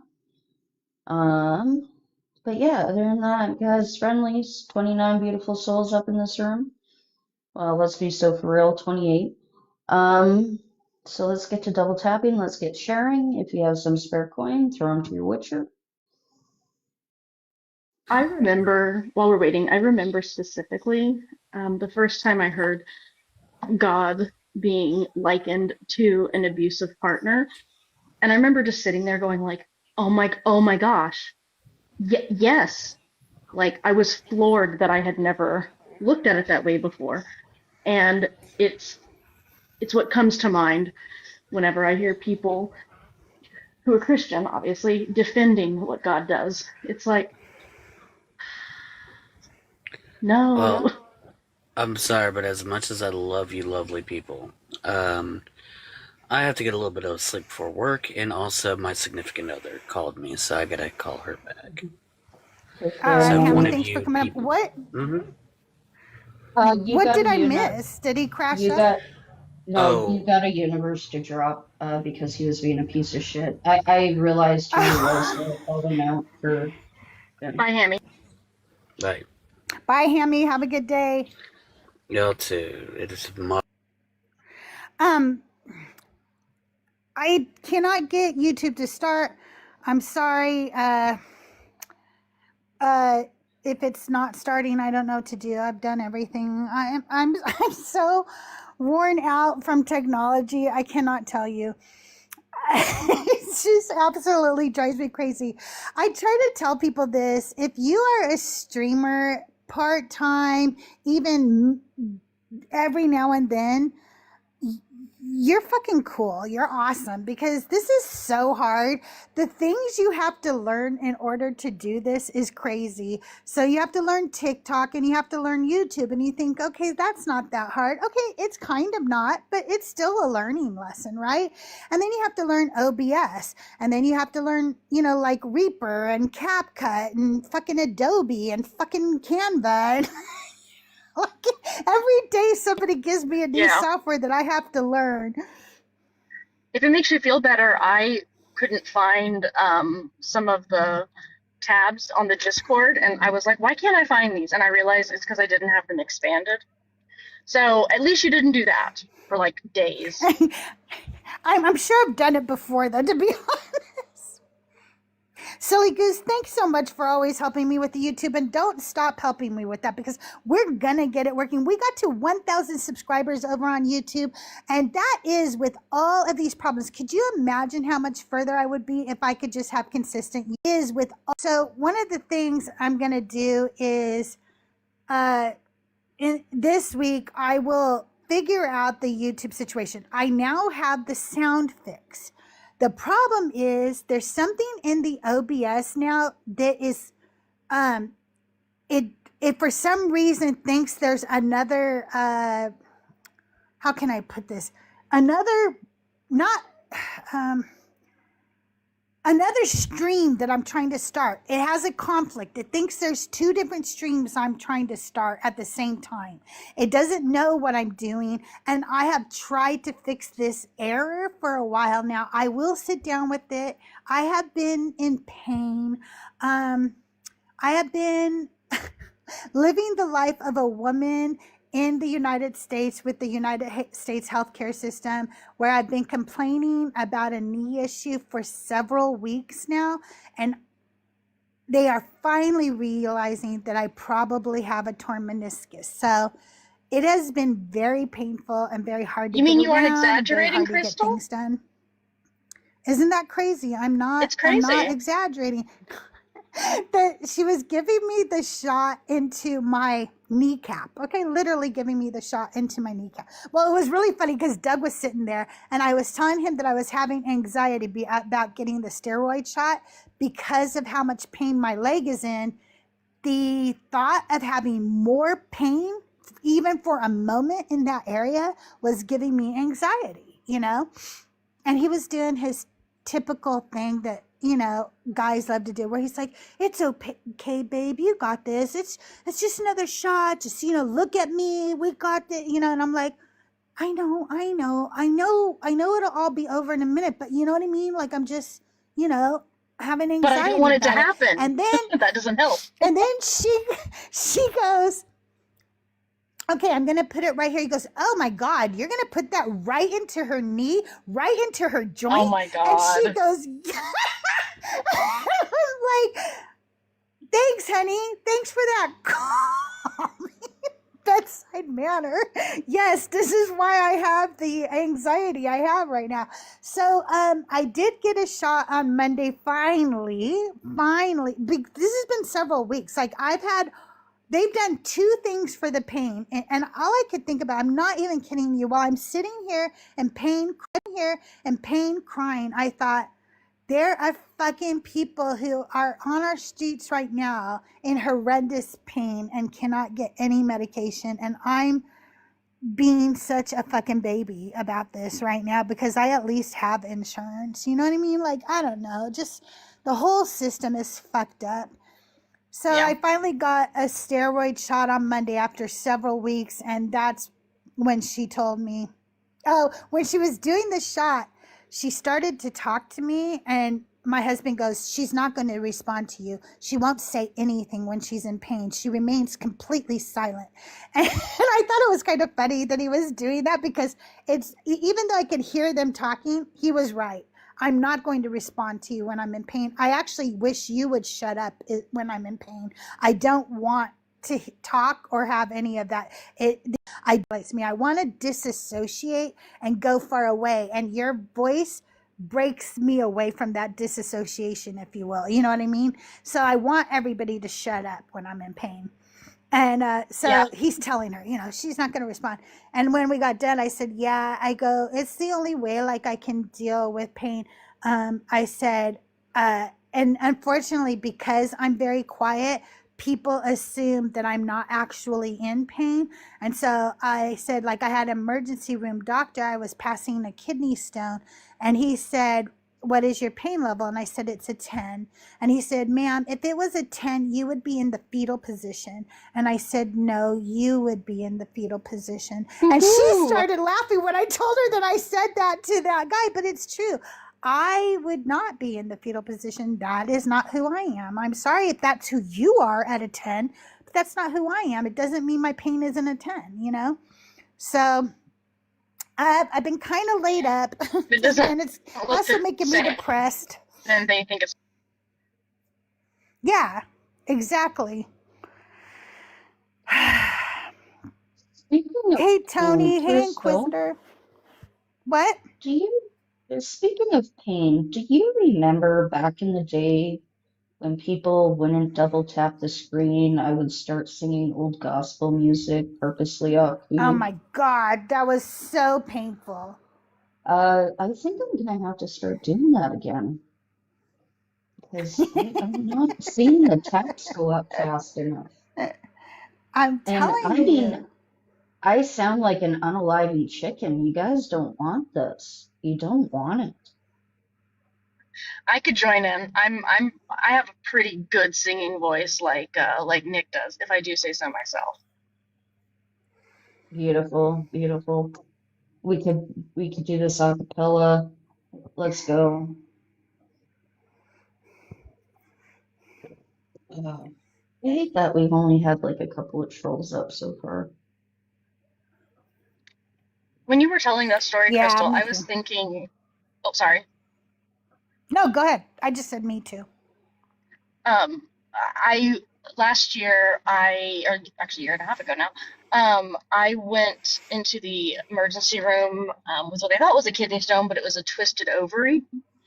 And my husband, my husband met me there because I was actually driving and I had to stop and call an ambulance.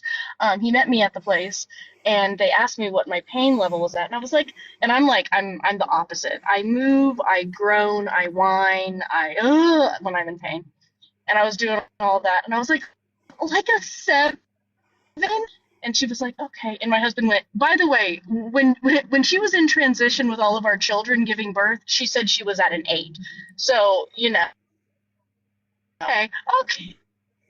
Lace, you have really bad bars and you're cutting out really, really bad. I heard everything you said, though. I did hear I you, but you didn't. were breaking up towards the end. Oh, you didn't? Okay, you got to retell it because, yeah. Well, the ending part, I got most of it. I just didn't get the end part. Damn it. Okay. Is this better now? My Wi-Fi, I Yes. hate living in the middle of nowhere. Is this better now? Okay. Yes. So, what did you hear up to, Nick? I just missed the ending part where your husband. Oh yeah, so I said I was at a 7, and he told the nurse that whenever I was giving birth each time and I was in transition, that when they asked me what my pain level was, I said it was an 8, and he was like, so the scale is different, and she was like, oh yes, got it, okay, Oh, it was just funny. I really can't stand those nurses that are like, rate your pain from 1 to 10 because I have such a high pain tolerance that any normal person would Right. probably be on the floor rolling. So I go, 50, and they go, no, it's 1 through 10. I said, yeah, but you guys don't take 10 seriously. I do know that Right. That newer doctors and nurses understand that it's a scale for them to track how you feel the pain, as opposed to how bad, like them judging your pain level, if that makes sense. So hopefully that's changing. yeah. Yeah. Hey, Grana. Hey, how are you guys? Wait 1 second. I have to turn something off Good. here.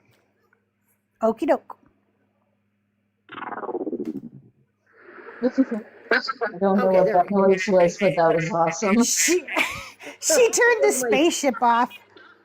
I turned my speaker off. It has the best sound to turn it on and off. But I was going to say I have read a report from a doctor who actually has studied this. What a concept.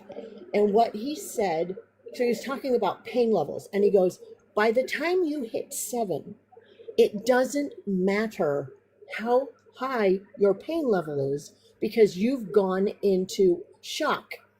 And different people are going to have different pain. So the doctor should treat any pain level of 7 or above as if it's a 10. And I was like, makes so much sense, because you're not thinking correctly. You're not, you're just in pain. So, but I thought that was really, really wise. And that was like proved it with the brain, and the brain activity that happens when you're in pain. So he wasn't just like making it up. Even my mom knows if I say I hurt, it's like, yeah, somebody else, like somebody normal, would probably be hunched over unaliving. But she knows that when I say I'm in pain, I'm in pain. Like, when I get full body flare-ups, it's ridiculous. Yeah, my husband was telling the doctor that too. He was like, you need to understand something about my wife. She doesn't complain about pain. So if she's telling us she's in pain, then it's already really bad, or whatever. And so what happened was like, I started having pain in my knee, but it felt like arthritis. And I've already told this story before. I have a fear of arthritis medication. It is not founded on anything. Okay. I mean, it is, but it isn't. My mother took Vioxx. It was a prescription medication for arthritis. And when she took it, along with many other people, she had a heart infarction. That heart infarction would cause her to be paralyzed on half of her body. Eventually, she would succumb to brain cancer, but her will to live ended the day she became paralyzed. So I really believe it in a way killed her because she had no desire to fight the cancer or anything. And she had fought cancer before, but once she became paralyzed, she felt like she was a burden on everybody, and it changed who she was as a person. So, and at the time, Vioxx was very common for arthritis, and most arthritis medications were similar to Vioxx. So as I started to realize I too had arthritis, I just decided to live with it. I just was like, okay, it just hurts, some days I'm going to need a heating pad, right? And I thought, if it ever gets really bad where I can't take it, then I'll talk to the doctor about prescription medication. But right now, all right, I'll just use some gels and, take ibuprofen. Every now and then, I don't even use ibuprofen very much because it doesn't help very much. And so I just thought I was having a little arthritis in my knee, and then it kept getting worse and worse and worse. And then I went in, and we thought I had a Baker's cyst, and I still think I did. And if you know what that is, I think that I'm going to mute you, Grana, while I talk because you have background noise. If a Baker's cyst pops, it causes more pain down your leg, and then eventually it eases up. So I think that happened. And so, but a Baker's cyst is there because of underlying problem, arthritis or a meniscus tear, something like that. Unfortunately, I think the thing is I do have arthritis, but I think I also have a meniscus tear, and that's the thing that You got we're it all. not yeah, I think that it's just taken like weeks for them to diagnose this while I sit here literally in pain. So the day I went and got the shot, we knew I was going to go get the shot that day. I had been doing good. We had it all planned. And then in the morning, I got up to go to the restroom, came back to my bed, and I pivoted oh so slightly, and something just popped. And I went into immediate excruciating pain. And I just began to cry. And I thought, because remember, at this point, they're telling me I just have arthritis. And I'm thinking, this is arthritis? I am turning 60 this year, you guys, and I was not feeling bad about it until this day. And then I was like, what do you mean that I'm going to be suddenly like completely disabled before I even get to my 60th birthday? That's how I was feeling. I was feeling so depressed. And then I had to call Doug. I'm like, I can't drive myself to the doctor. He's like, no, I'm coming to get you. I'm not going to make you do that. And I'm like, no, I can't even walk now. I don't even know how I'm going to get in the truck. I don't know how I'm going to sit in the truck because I now can't bend my knee at all, and it was this big ordeal. But I did get into the truck. I was in a lot of pain when I did it. I made it to the doctor. They got me a wheelchair, and I made it up to get the shot. It was a huge ordeal though, and I was going through a million emotions. I didn't want to get old, you guys. Yeah. Here Did I the am. shot help at least? Yeah, I can actually limp like a normal limping person now, and It's gotten so much better. I can limp, guys. I can. I'm so proud that I can limp all by myself. Yeah, maybe if you have a Yeah. torn meniscus, you shouldn't be limping. Yeah, You you would know, think like maybe like I'm like, you got shit to do, right? I got it. you were I'm the so same much way. like me. Hey, I'm limping. I'm moving. I'm good. I'm fine. It's fine. Everything's fine. it's Yeah. just a flesh wound. It's Yeah, just a flesh wound. it's not like bleeding excessively, like it's fine. Fine. Everything's It's fine. fine. Oh Thank God. you, Inquisitor. Yeah, all belong. Yep. And that's another thing. We have no choice but to laugh about it because yeah.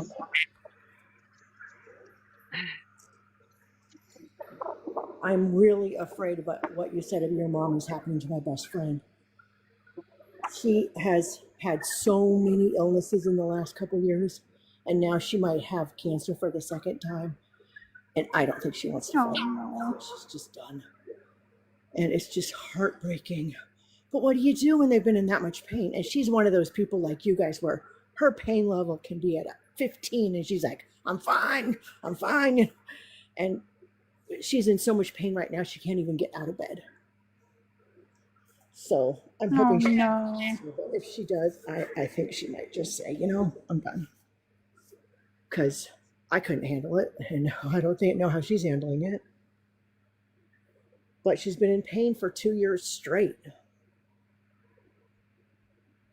So sorry to bummer you guys out. I'm so sorry. I'm not trying No, I'm No, sorry I'm so that sorry to that's hear that.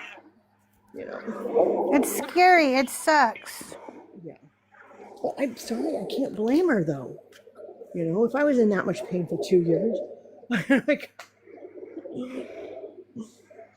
No, seriously, I was thinking of that. I have not even been in pain that long, and I've been thinking, I know that I have chronic pain, but not to that level that I've been in. And I thought, what if my chronic pain was this level?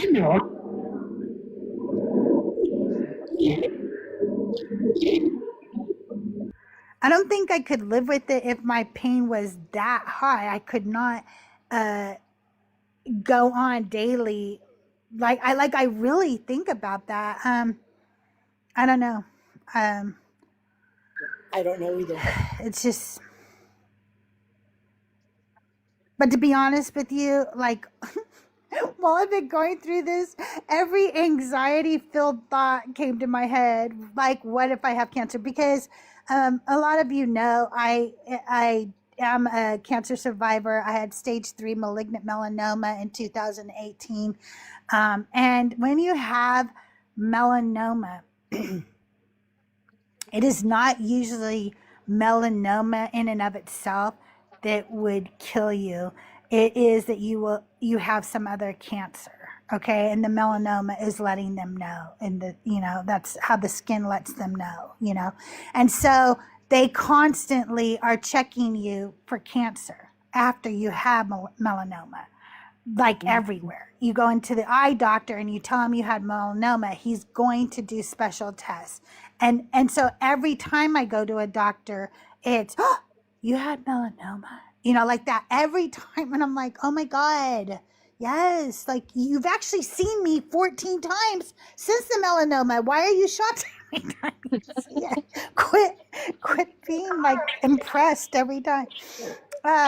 But so I always get scared of cancer. I think I'll have anxiety about cancer till the day I die. Yeah, I I know what you mean. It's like there's something, most of us have something that we're like, I understand that even though this thing may be concerning, something might have happened, for some reason it's a thing in my brain, and it's Mm-hmm. just a thing, and I just have to know. I just have to talk to myself rationally through my Yeah. anxiety. I get pain anxiety really bad. And I always just tell my brain you're being stupid because it's not like we haven't been through this before. But it is so weird how pain sensors in your system can screw with that part of your brain. It's like, um, it's the weirdest freaking thing.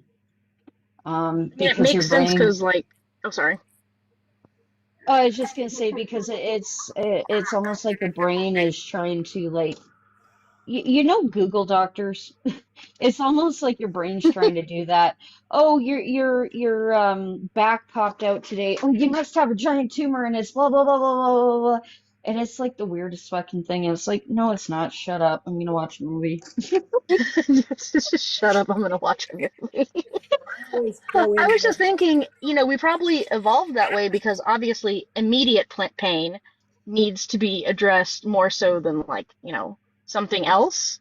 And so it's like you have to have that fear or that anxiety so you're alert, to help obviously continue to live and stuff. And it's like, damn it, evolution, you foiled me again. Right. I'm going to drop down since we have construction going on. But I always Okay. tease the doctors that my pain's never more than a 7 because I've never felt a 10. And they're like, what? Well, I know people have more pain than me, so that's it. See you soon. That sounds like me. Yeah, but you guys need to remember, it's not about your pain compared to somebody else. It's your pain at its highest level. Like, Yeah. you know what I mean? So you have to think It's, of it that way because and I was just thinking, sorry, I made a noise. no, that's okay. It's just like you can't go, well, Crystal's been in more pain than me because one, you don't know if my pain hurt more than yours or not. So just go by your own thing. Like, hey, for me, this is horrendous. You know what I mean? Yeah. Like, this is one of the worst pains I ever had. Then you probably want to say 9 or 10. You saying that, that's the first time I've really, I mean, I knew that's what it was, but that's the first time I've ever really thought of it that way. And then I immediately went, well, we compare ourselves to other people all the time, right? And I was like, yeah, but like I can see, like, oh, she has pretty hair, right? I can't see, oh, I can Right. feel that pain. You know what I mean? So it's like, not Right. only am I comparing myself to someone else, I'm comparing myself when I don't know anything. Exactly. Exactly.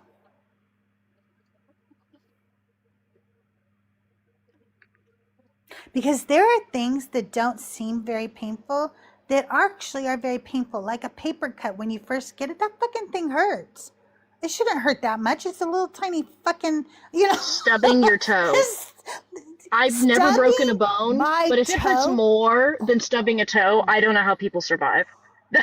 That may Holy be shit. some of the worst instant pain of my life. Oh my God.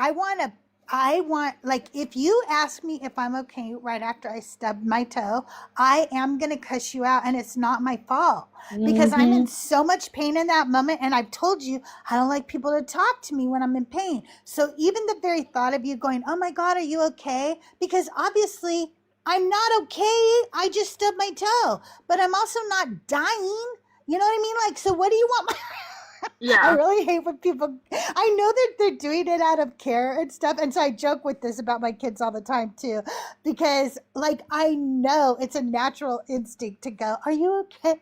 But to me, it's like, no, did you just see me stab my Yeah. toe? Or like if someone like I'm really obviously hurts not themselves, okay. like like if you see Yeah. someone like they fall and like they have a head wound or something, and so it's doing a lot of bleeding. People are like, oh my God, are you okay? And it's like, obviously not. Like, Right? but it's a natural reaction. The, Like we're used to saying it. right? I It's have just ridiculous. I have instant pain rage, and I don't know why, but Me if I too. get if I burn myself, damn right's that frying pan's getting tossed across the room, and I'm gonna cuss at it while it's flying. Like, I don't know. Yeah, I get pain rage too. I have to But like move myself away from things, so I don't like. I'm like, let me lay in the middle of the floor where I can't touch anything. Oh my literally, I God, me don't know why I'm too. like that. Like, long time pain, whatever. I can get moody some days because the pain's so high. But if it's instant pain, I stub my toe.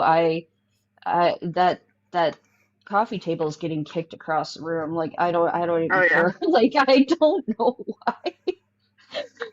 Oh my Yeah. God, when I was giving birth to my daughter, my husband, I'm very quiet, and he knew that that's why they weren't giving me pain meds, and he wanted to help me because I'm telling him I'm in so much pain. I need something. Why won't they give me pain meds or anything? Why won't they give me epidural? Why won't they do something?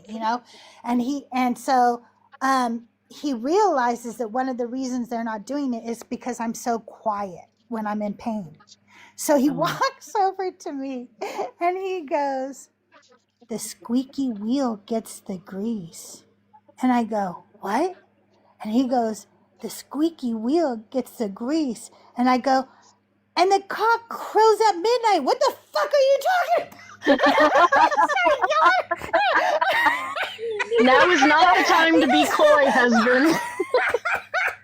I just lost it on him. And then they turn the TV on, and it's like some fucking soap opera or something. And the bitch is in. I'm sorry, I'm trying to learn not to call women bitches, so I'm going to take that back. The woman on the TV show is all like at the hospital, but her makeup and her hair is like, she looks immaculate while she's sitting in this hospital bed, supposedly, like after some major incident or whatever. And I go, turn that fucking thing off. No, that is not what we look like when we're in the hospital. I just start like yelling about how like I'm pissed at that. And yeah, I get a little bit of pain rage too. See, what's really funny is I was the opposite. Like I said, I make a lot of noise. I'm like on my hands and knees, moaning and groaning as they're like wheeling. I'm like, I don't want anything touching me. Don't touch me. Don't talk to me. No, I don't want the sheet on me. And so they like asked me like several times, like, do you want something? And I'm like, no, I don't want anything. And then I'm like, ah! And they're like, okay, crazy lady. I'm screaming, I'm fine. It's like, no, you're not. Oh shit. You can tell when I'm in pain because I'm probably looking like I'm close to committing like a G-side or something because I get mean. I don't know why. Like, not mean to where I'm gonna like, but I get really snarky and the dark sarcasm, and Well, it takes all your spoons, right? You only have Yeah. so many spoons, and you have to use some of them for patience, and all of those Hmm. spoons go to, not going insane because it hurts.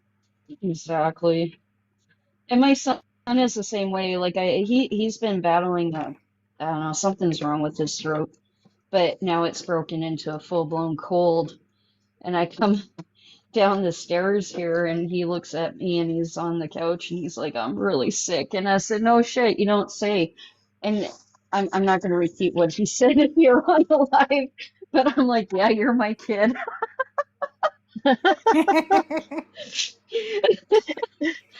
If It's like words could unalive. literally, literally.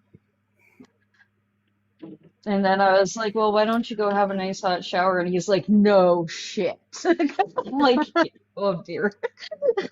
Love you too. Mwah! Love you, Love bye. you.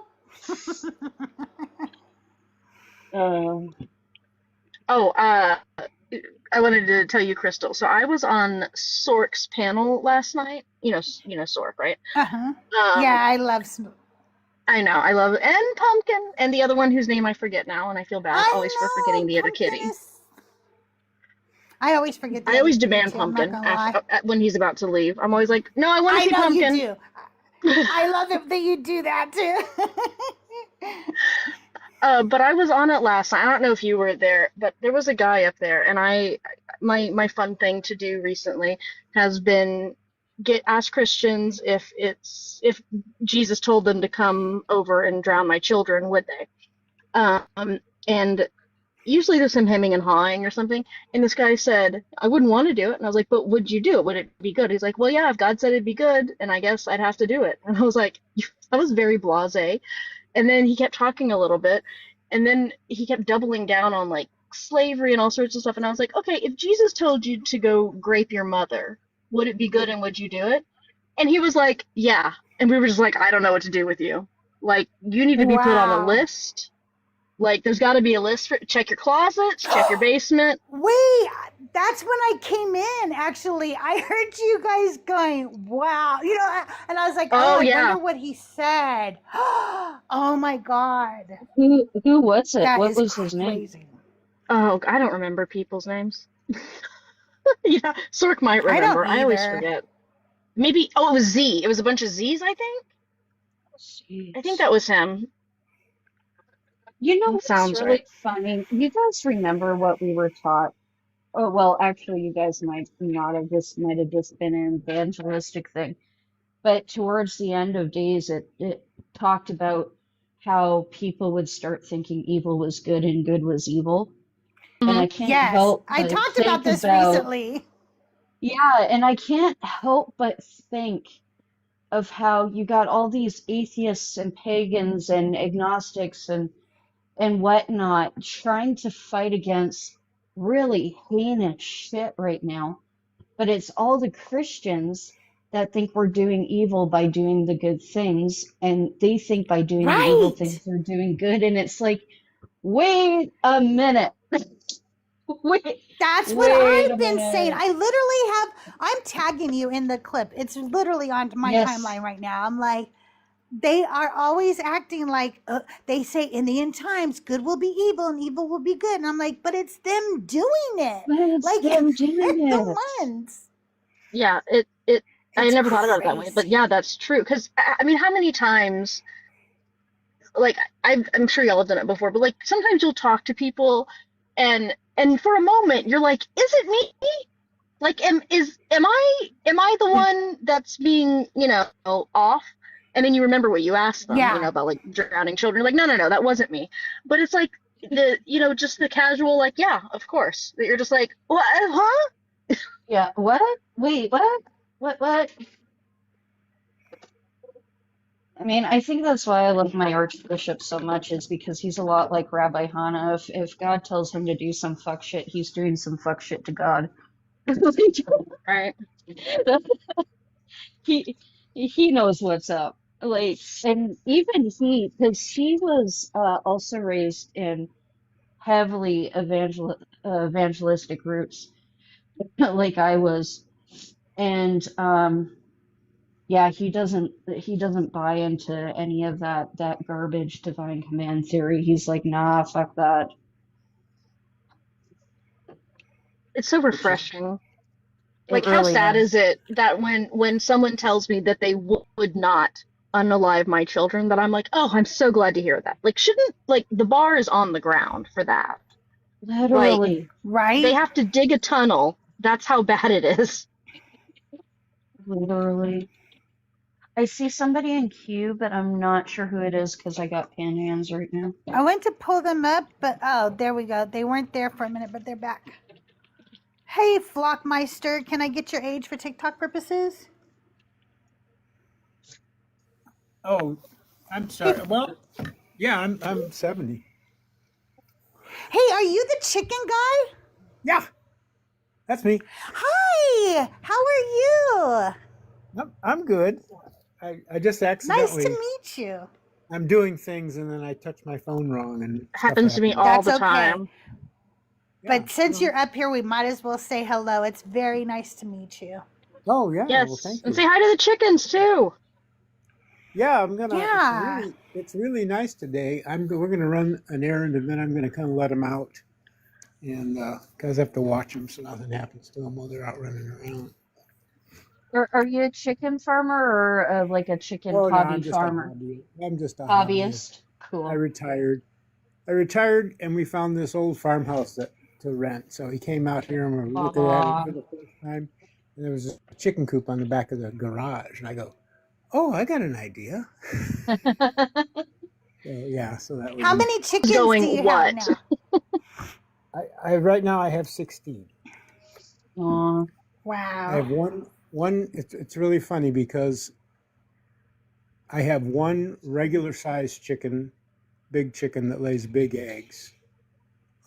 And it was a rescue. It was a literal rescue because it ran away from home, showed up where my daughter worked. He said, "Would you come get this chicken?" So I've had her for a couple of years. Aw.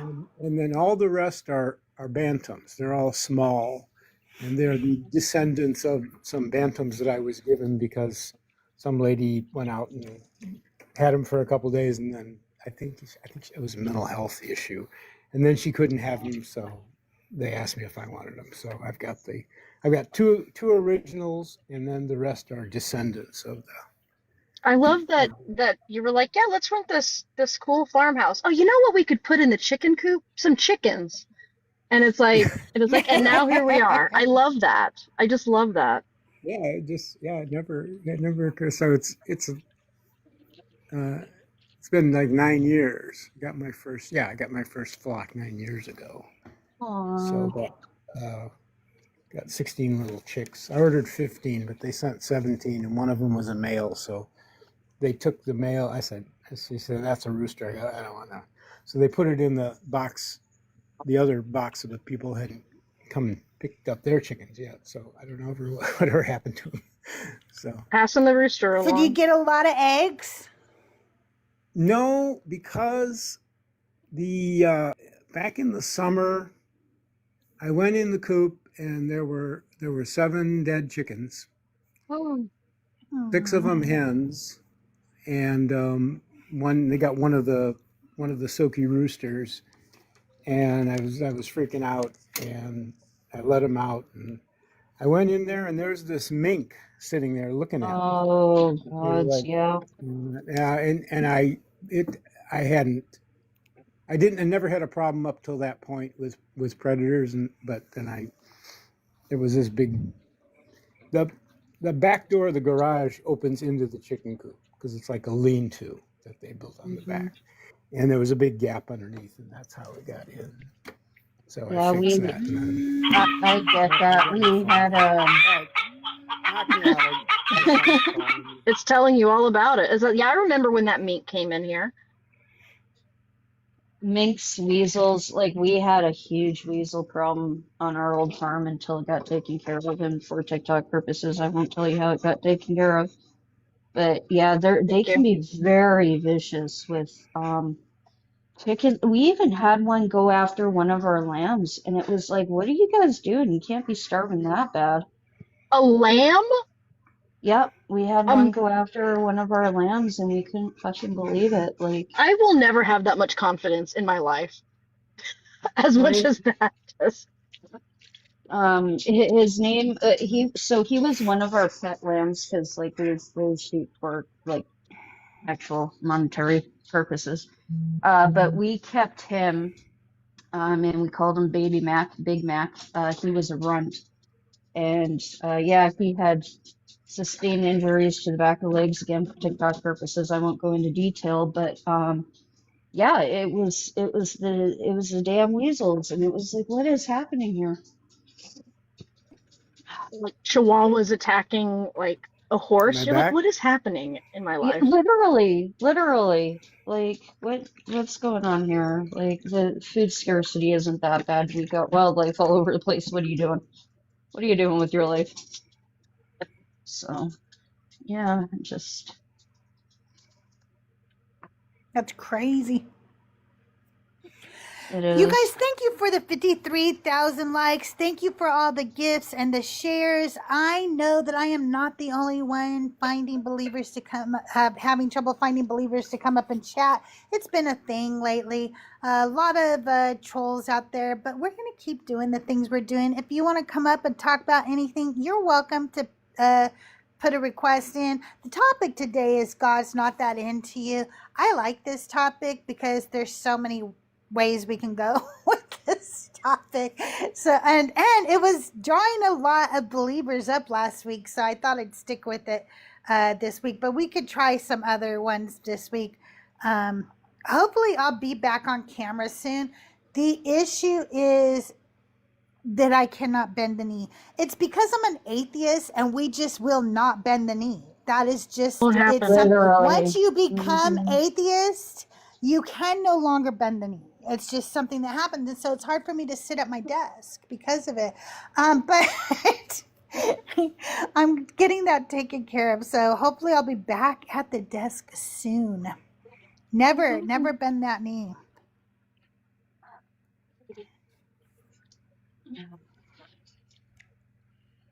We I'm have just 7 picturing. episodes of.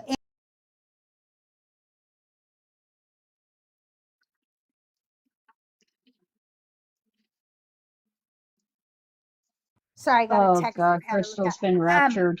Oh, good. No, You no, no, haven't no. already. I just had a Jesus dropped her. text. It's fine. Yeah. Had a Jesus dropped her. text. It's fine. Today, okay, so you'll notice some changes if you are listening at home. I now have a nice music that I really like for my podcast. And what I did was I took the song Ex Parte and I created an instrument only song out of it. And I'm using that now. And I feel like it gives more continuity to my brand by using Ex Parte as my music for my podcast. So I really like it.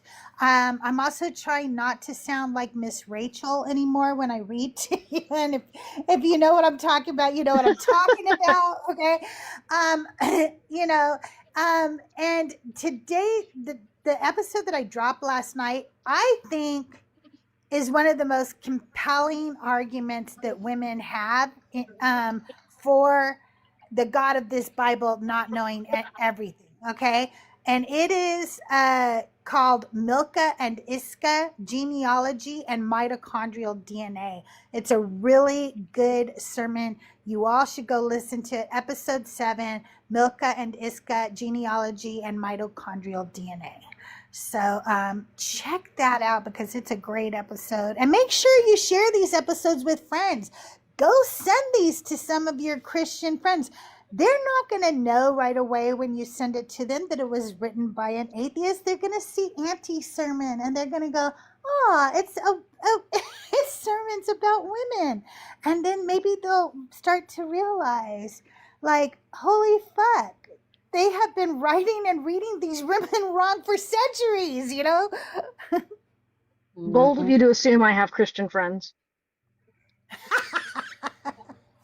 Oddly enough, I do, which is really fucking weird coming from me.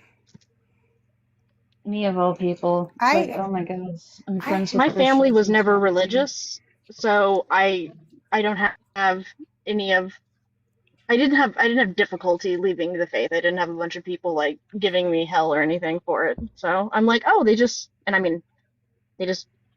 don't talk to them.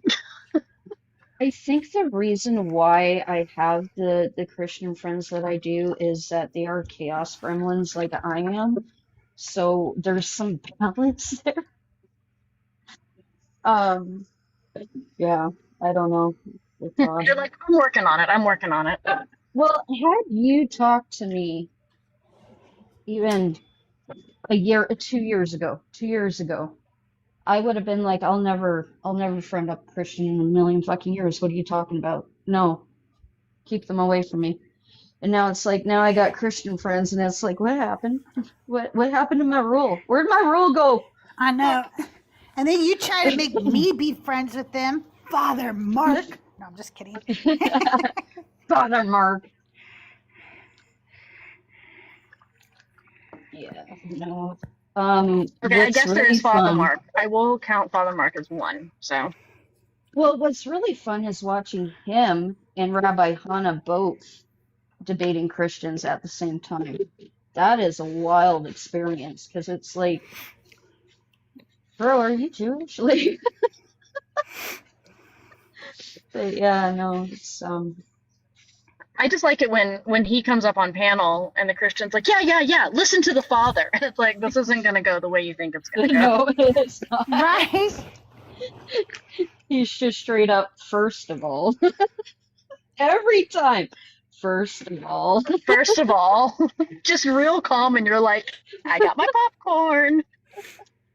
it's happening. Yeah, he's come up on panels where I just sat there and explained the theology behind something, and then I'll be like, okay, fine, bring up Father Mark, and Father Mark's come up, and the guy's like, oh yeah, here we go, and Father Mark's like, well, first of all, they were right about everything they said. Number two, like, just it's hysterical. He's like, who do you think taught Nick this shit? Oh gosh. But you don't have the Holy Spirit decoder ring, so you can't know. Yeah, I lost mine years ago in a move somewhere. I don't know. I don't know what happened to it. Well, if you get a box of Cracker Jacks, I heard you might be able to find one. Do they still have things in Cracker Jack boxes? I haven't bought a box in forever. Paper things like, Yeah. you know, like those lick tattoos that you would lick your hand. Yeah. Stick on. Oh, I miss lick tattoos. I miss the days when they put actual prizes in cereal boxes too. Me Like, too. we need to bring that back. Yeah, we do. I don't care about my kid. I want the prizes. And kid, I want the prizes. Same. All for me. I'm the type of person who will still randomly from time to time get a Happy Meal. Even though I know I can just ask to buy the toy, I still get the whole Happy Meal. Okay, It's an experience. 06100, we can see you. Welcome in. Good to see you. It's an experience. We do see you.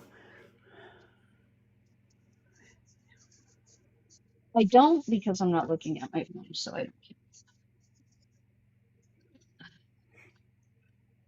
I'm doing my manly house duties. Man of the house over here is doing dishes, and man of the house is head of household, sorry, not man of the house. Then the head of house has to go do laundry, then head of house has to do the floors. Thank you, Jesse. I have to take my son-in-law to the dentist finally. You guys, I did a fundraiser for him. Well, not a fundraiser. I did a GoFundMe for him a long time ago. And then I didn't push it. And it's not because I didn't love my son-in-law. It's actually because he's on like Medi-Cal with California or whatever, which is Oh, I remember that.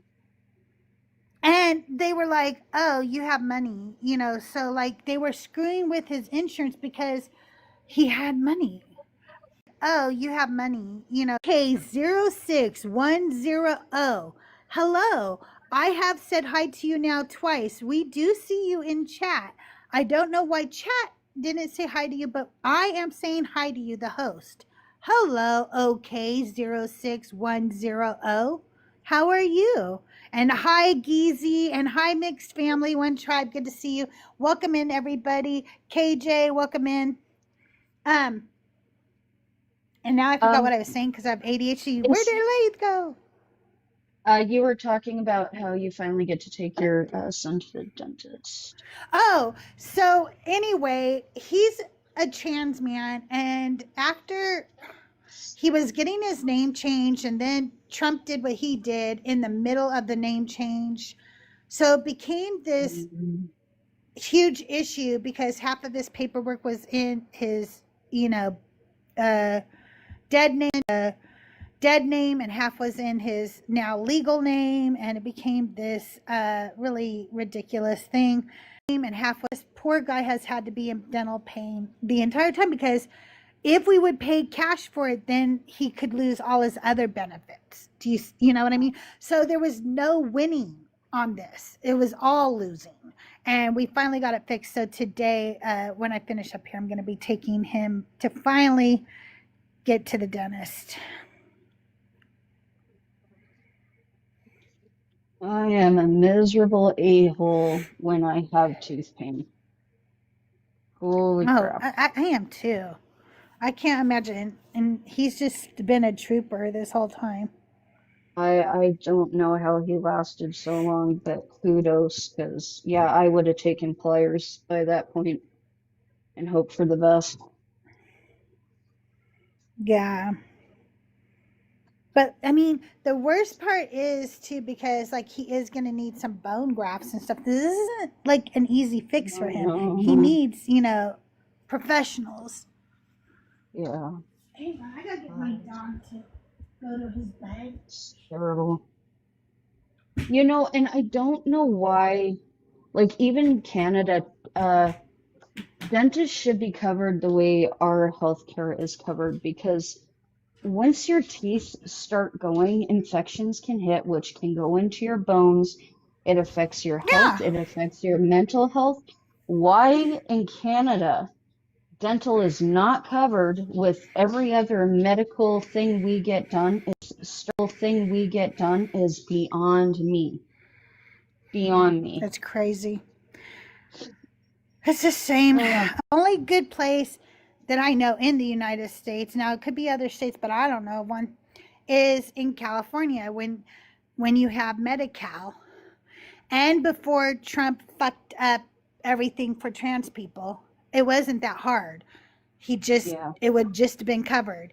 But because Trump said, hey, these people's names are no longer legally changed, and part of his insurance was under the federal government at the time or whatever, like it just fucked everything up. Yeah. I don't know what Trump did, what he did, but I don't know what that means. Hi, Bible guy. How are you, Dalton? Good to see you. You're probably just sliding up. Yeah, it still really shocks me that the States is pretty much like trans people aren't even human anymore. I mean, it shocks me, but it doesn't shock me because, well, those of us knew shit was coming, but it just, it really breaks my heart hearing about what's going on. And now, especially with what's going to happen with women too, needing passports to vote now? Like, what? Like, what? People aren't waking up fast enough. So what I said was what Trump did was he took and said that all of the people of the United States have to have an ID that is the gender that they were born with. That meant all the people who had already changed their gender legally no longer had legal identification. That's what Trump did when I said Trump did what he did. In case you are not American and you're not in the United States and you don't know one of the many shitty things he did, that is what he did that I was referring to. Canada has one failsafe, and I'm thankful we have it, at least for now, is trans people here can in fact have new birth certificates released. Well, they had it here too, but he's nullifying those. Okay, so do yours have the dead name on there or just the new name? No, it would just have the new name on there, but he's saying we don't Okay. care. I don't care anymore. Whatever you were originally born with, that is what actually has to be on your ID. He actually, in Kansas, they took away every trans person's IDs. Yeah, I And one heard about trans that. person never even changed their gender marker, and they still confiscated that ID. Oh my God.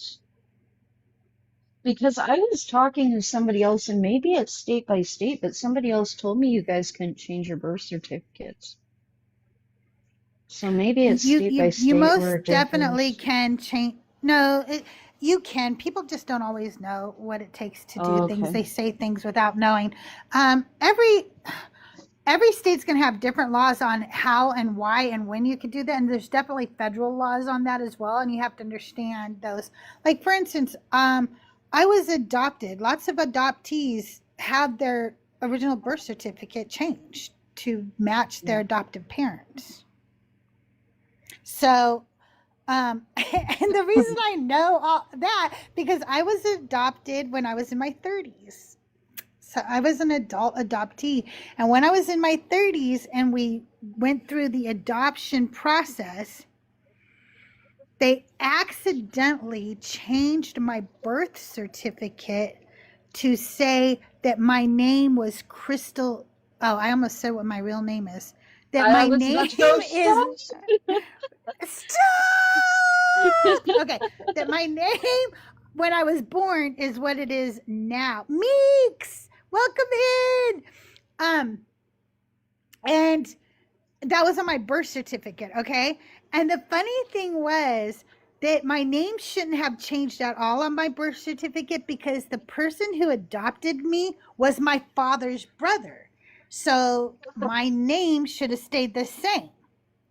Okay, I would still have both fathers, like the father's name would have been the same, right? And so my father, who adopted me, was so fucking pissed because he was like, he loves our maiden name. And he was just like, or my maiden name, he was just like, they weren't supposed to change that. And Doug, on the other hand, thought it was fucking hilarious. He was like, "Oh my god, I married my sister." Whatever. Oh no. Oh no. And he went around telling everybody that for a minute your mom was my sister. Oh no. That's hysterical. So then we had to go through another legal process and get the birth certificate changed back to what it should have been. They on my son's birth certificate, they have my last name twice. So I'll make up a last name here, but so it's Nick L Cricket Cricket. Cricket Cricket. And I'm like, that's Oh my what? god. Yeah, so it's like, why? And they're like, yeah, so you have to do this and this and this to get it changed, and then you have to do this. And I'm like, no, I can just be Cricket Cricket. It's fine. It's fine. I'll be Cricket Cricket. I'm not doing all that work because you guys don't know how to read a form. So Doug needs to get a real ID, okay? A real ID in the state of in the United States is like you have proven beyond a shadow of a doubt that you are who you fucking say you are. I don't know why. It's just a new fucking stupid ass ID they make us all get.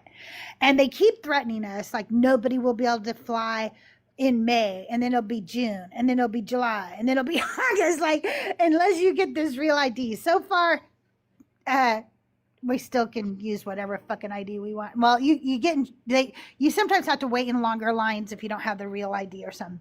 So Doug goes in to get it, and he brings the birth certificate, his original birth certificate that he's had for over 60 years now. And on his name, if I can, I will show you this. I'll post this in the TikTok, in the Discord. If you guys remind me, I always say I'm going to post this stuff in the Discord, but then I always forget. But somebody reminds me, I will. On his original birth certificate, over the last few letters of his name, Douglas. So it looks like Dougal 33C something, and it looks like it's just obviously kind of fucked. Dougal 33 fucked up, right? Yep. And they said, we can't accept this because your name doesn't match your ID. Ma'am, what do you think that says? Like, using your common fucking sense, you think that says 3CX? What are you talking about? And he's like, but you've accepted this for 60 years. She's like, I'm sorry, we can't, or whatever. So then we realized that if you fold the birth certificate, like, it's whatever's on the bottom of the birth certificate kind of transferred to the top of his name, And so, yeah, okay, they're not chatting with you because they don't know you, and you're not saying anything that's making the chat. If you want to get the chat to talk with you, tell them that Jesus loves them. They'll start talking with you. Tell them that God is king. Okay, they'll start talking to you if you say that. Yeah, I did just speak in tongues. And so the birth certificate, so it's obviously like transfer from the bottom of the birth certificate to like where his name is, like something kind of transferred from the bottom printing to the top. Mm-hmm. So we were like, oh, that's what probably happened on our. So we'll just order a new copy of it because certainly, this is just because of the copy we have, did that, So we ordered a new copy. No, it's on his original. Okay. Now here's the funny thing. Oh, no. In order to fix that, we have to go through like a court order process, and it could take several months for us to repair the original, then take that and then get a real ID. It takes several months to get in the first place. Okay. Oh. But you know what he did? Because our government is so fucking stupid. You guys, I'm not kidding you. He just took that same birth certificate. He went to the passport office, got himself a passport, and took the passport to the DMV and got himself a real ID. Wow. Same fucking birth certificate.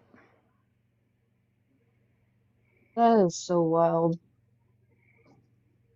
It's just Why are governments the way they are? Like, why are they? Why? I don't know. Because men run them. And then government Hey, employees DC, you are want to just come like, up and hang out? and then government employees are like, I don't know, I just work here. Yeah. Actually, government employees a lot of times are like, they get a little attitude because they know that you need them, right? So they get cocky and stuff like, no, you can wait over there. And they know you have to wait because they're holding your whole life up with their little, sloth-like movements. Mm-hmm.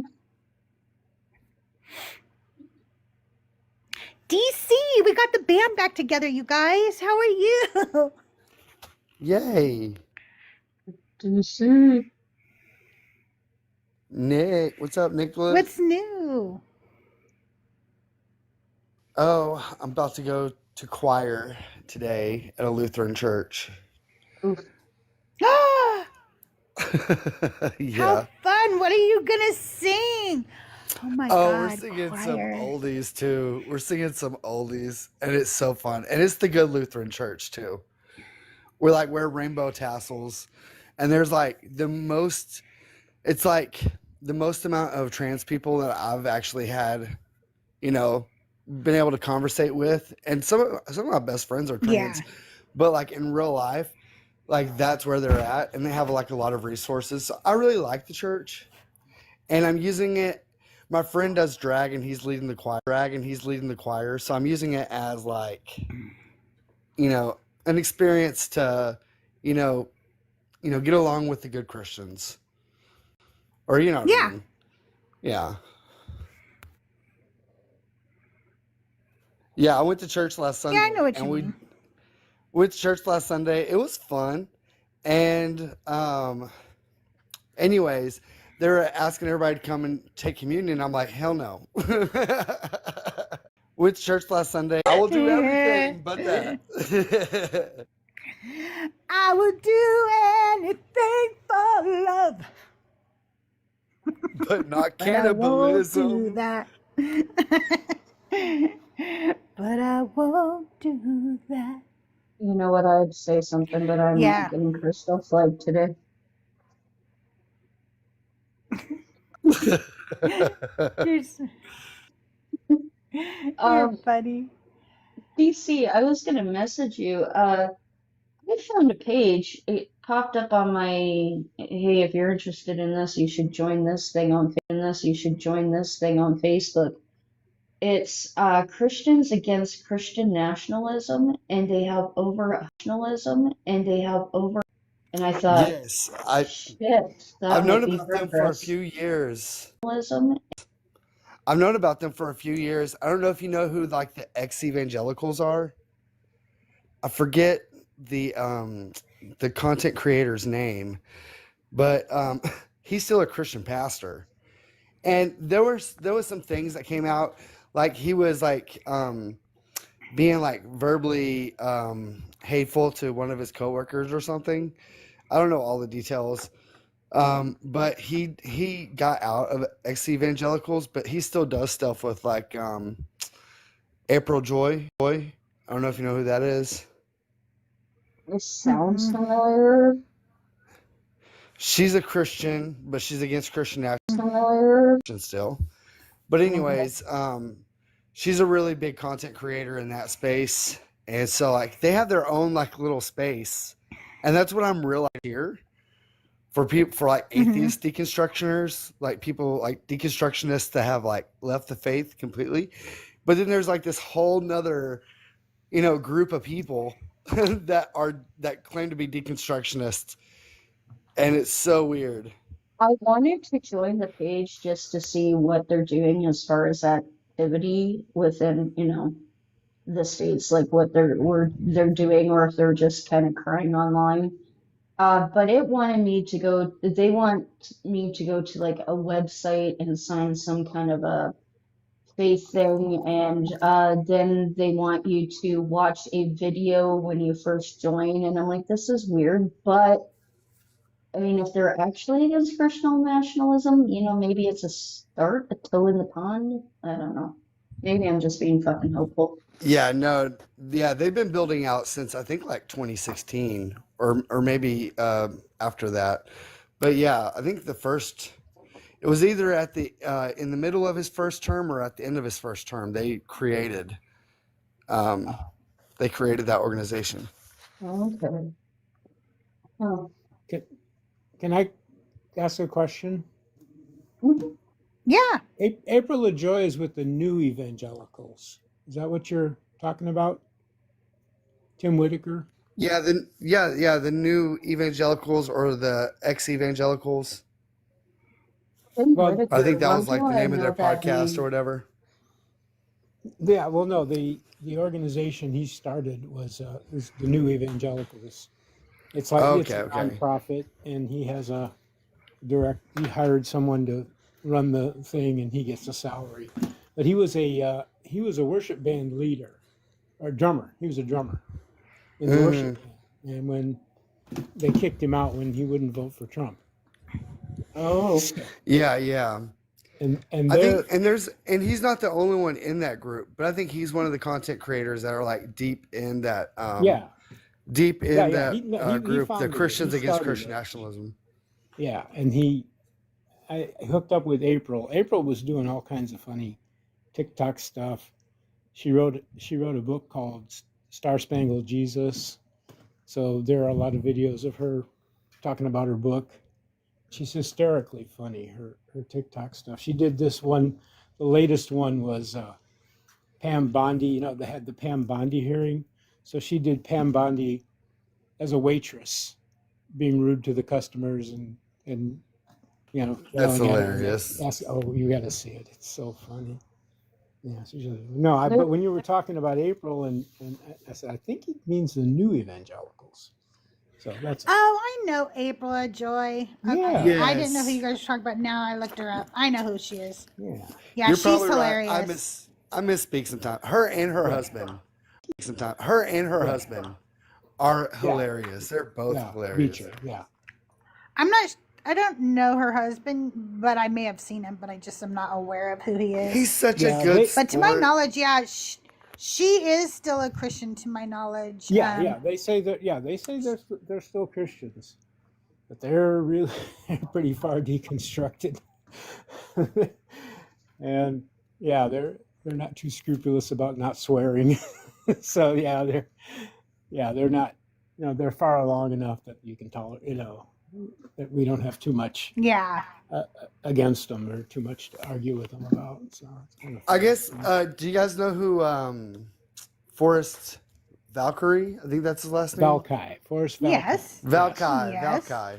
Yeah. So Forrest Valkai. I like to call him Seth- Forrest Valkyrie, though. right? I think it's a better last name. I'm just gonna say it.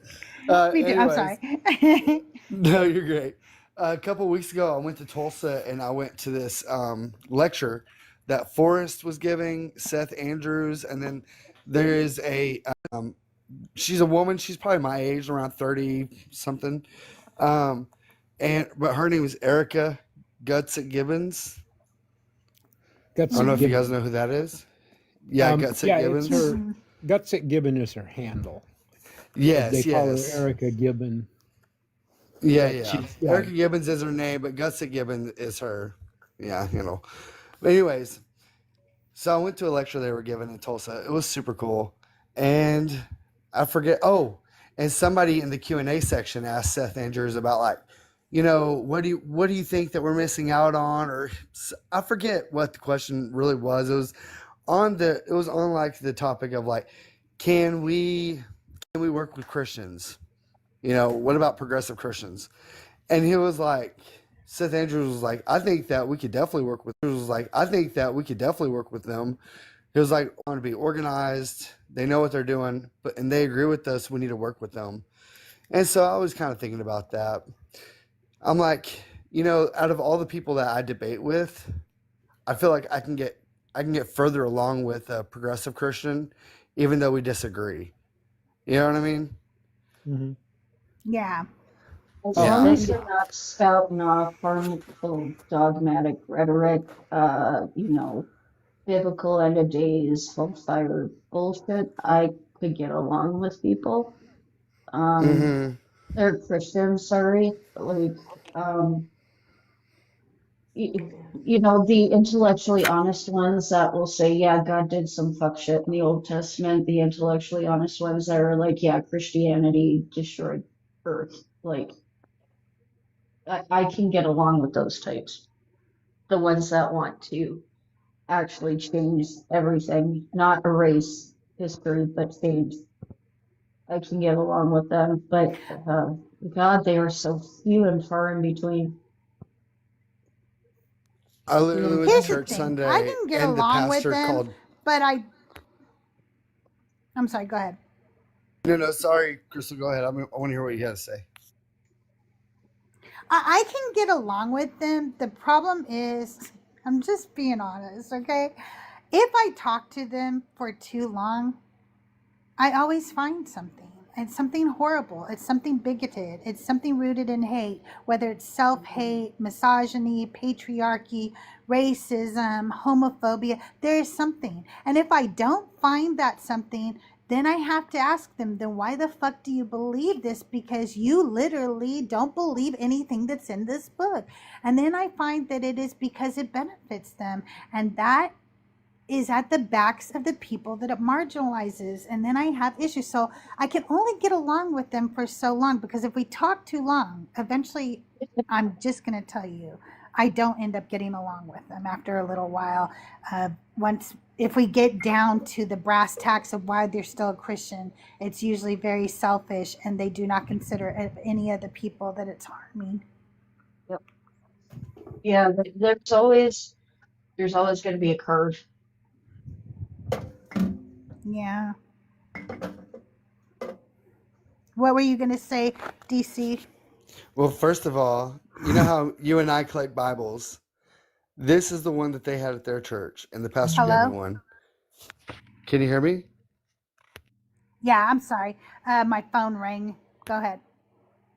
Oh, no, you're good. It's not an updated edition, but it's still the New Revised Standard Version. But it has the Apocrypha That's in it. nice. And then it has, like, this is what I love about it. Hold on. You guys get to see my dirty floors. Let me pull them out. But it has these bookmarks and, like, different strands. So it's like 5 or 6 different bookmarks. And it's a rainbow. Oh, that's cool. Oh, Right? that's so cool. And then I could take it. I could take that thing out and put it in the hymn book. Oh, that's cool. Those colors are actually, that's a evangelistic thing. Black represents sin, red represents the blood of Christ, and then white, your white is snow. Yeah, no, really, that's what that is. It's not the. Yeah, it has white, green, purple, yellow, and red. Yeah, it may. I don't know. Oh, maybe I was right. I thought I saw black. I thought. Yeah, no black. The purple probably looked black. Bad. Okay, yeah, that is a regular spectrum. Sorry. We didn't have those. Well, then again, like Christian evangelicals or Christian Canadian might be different than American. Well, probably Christian Canadian didn't throw snakes at anyone, so I know there is a difference. But how do I give myself back the big box now? I used to be able to just click a thing, and then I got the big box back, and now they don't let you do that. How do I do Oh, there you go. that? Yay. I got you. I got you. Okay, it's really weird that it's I was trying to figure it out.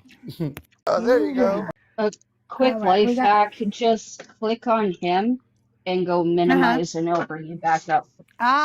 Okay. Yeah. Hey, probably, can I get your age for TikTok purposes? I am 40 years old. Are you a Christian or a believer of the God of the Bible? Not any longer. Oh, well, what brings you to the show today? Well, because I recognize you from the Discord. Oh, hey. How are you? I'm doing pretty good. I just didn't have anything going on at work and was listening, and then it didn't seem like there's any opposition coming up, so. No.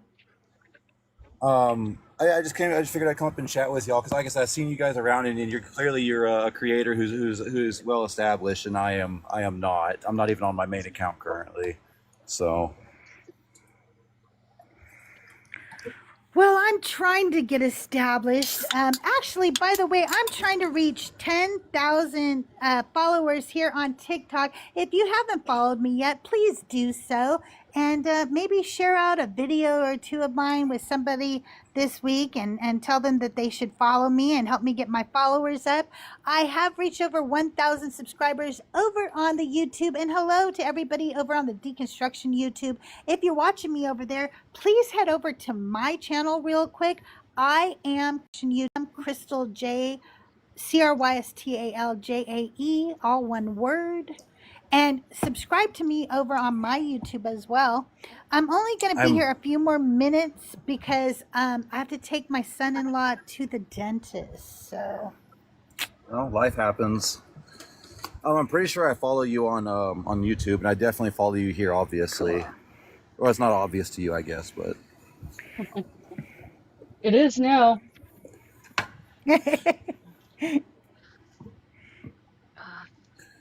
but yeah, I just figured I'd come up and say hi and see how y'all's people are doing. And actually, my work just arrived, so I won't be here much longer. Well, very nice to meet you. Thanks for coming up. We appreciate it. Everybody give probably a follow. And yeah, when you come up on your main account sometime, we'll all follow you over there too. All right, excellent. Y'all gotta have a great day. I want to drop down. Take care. Thank you. Have a good day. Yeah. Well, you guys, I think To I'm meet actually you. going to close up shop today anyway, because I should get ready to go drive him. It's also going to take me it take me about 10 times longer to limp to the car than normal. So there's that. There's that. But at least I can limp today. Great. Oh no, did you hurt your Yes. leg? You got to fill me in. Oh my God, DC.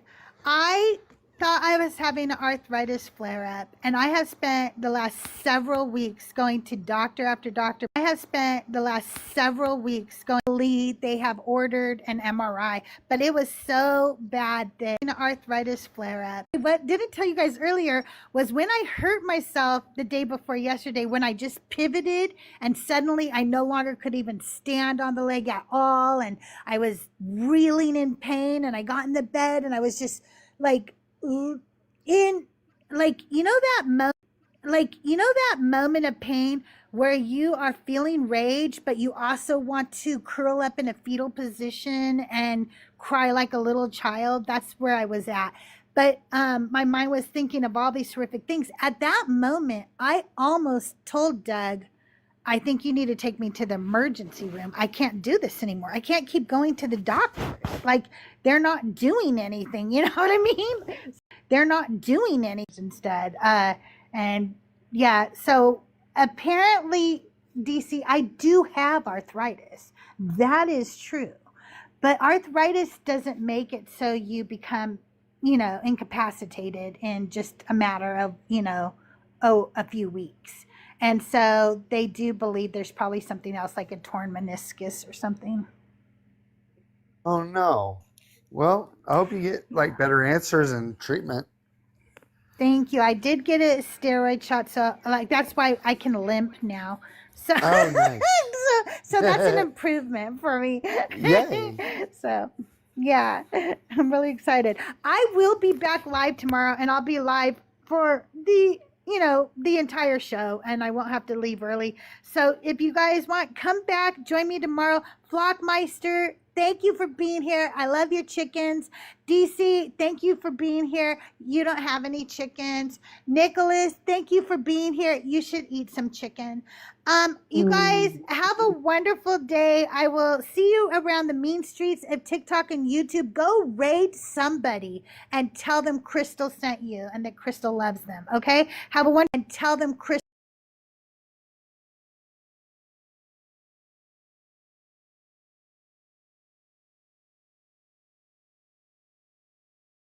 I fucking love those comments. 3 months of saying my name, trying to figure it out, and you just got it.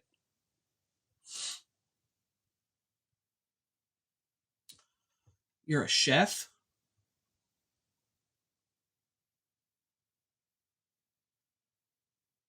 I'm hungry. I've been hungry for the past hour. And then she just had to come and tell me that she's a chef. Thank you so much for being here. I'm hungry. I don't have any more. I ate all my protein bars. I am fucking starving. So hungry. Okay, Mr. Chance, I want to know when you got this alert today. Oh shoot. Let me see here. And how much was the exact charge? I can try and go back and look. Yes.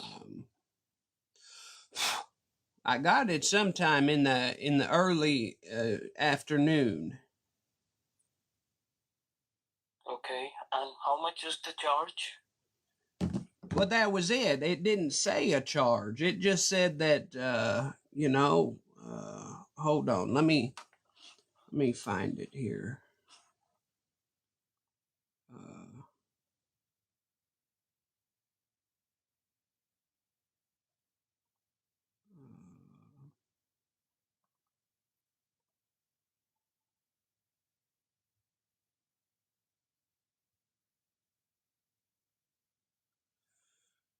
Oh, shoot, where'd it go? Oh, okay, here it is. It says, "Hi, this is regarding a charge on your account.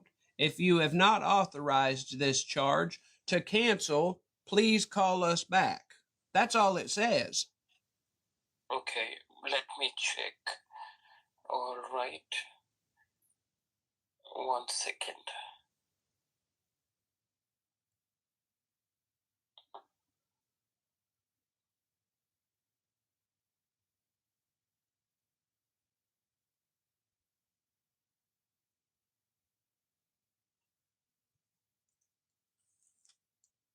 Okay, and this is the only number you have, or do you have any alternate number?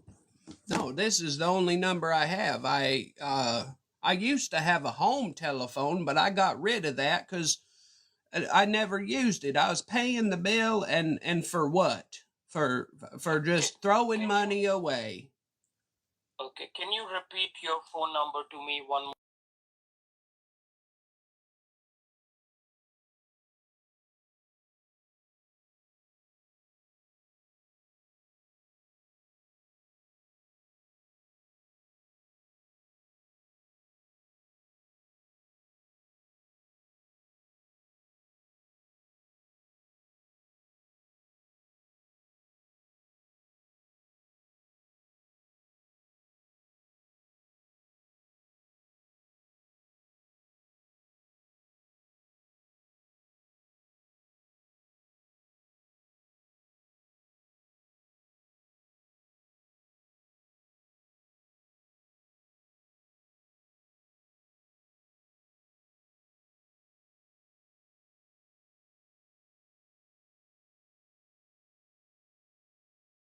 Now, is it Okay. working now?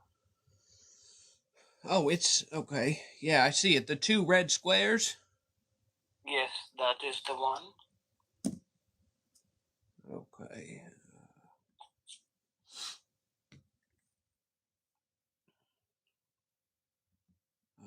Connect. Okay, there it is.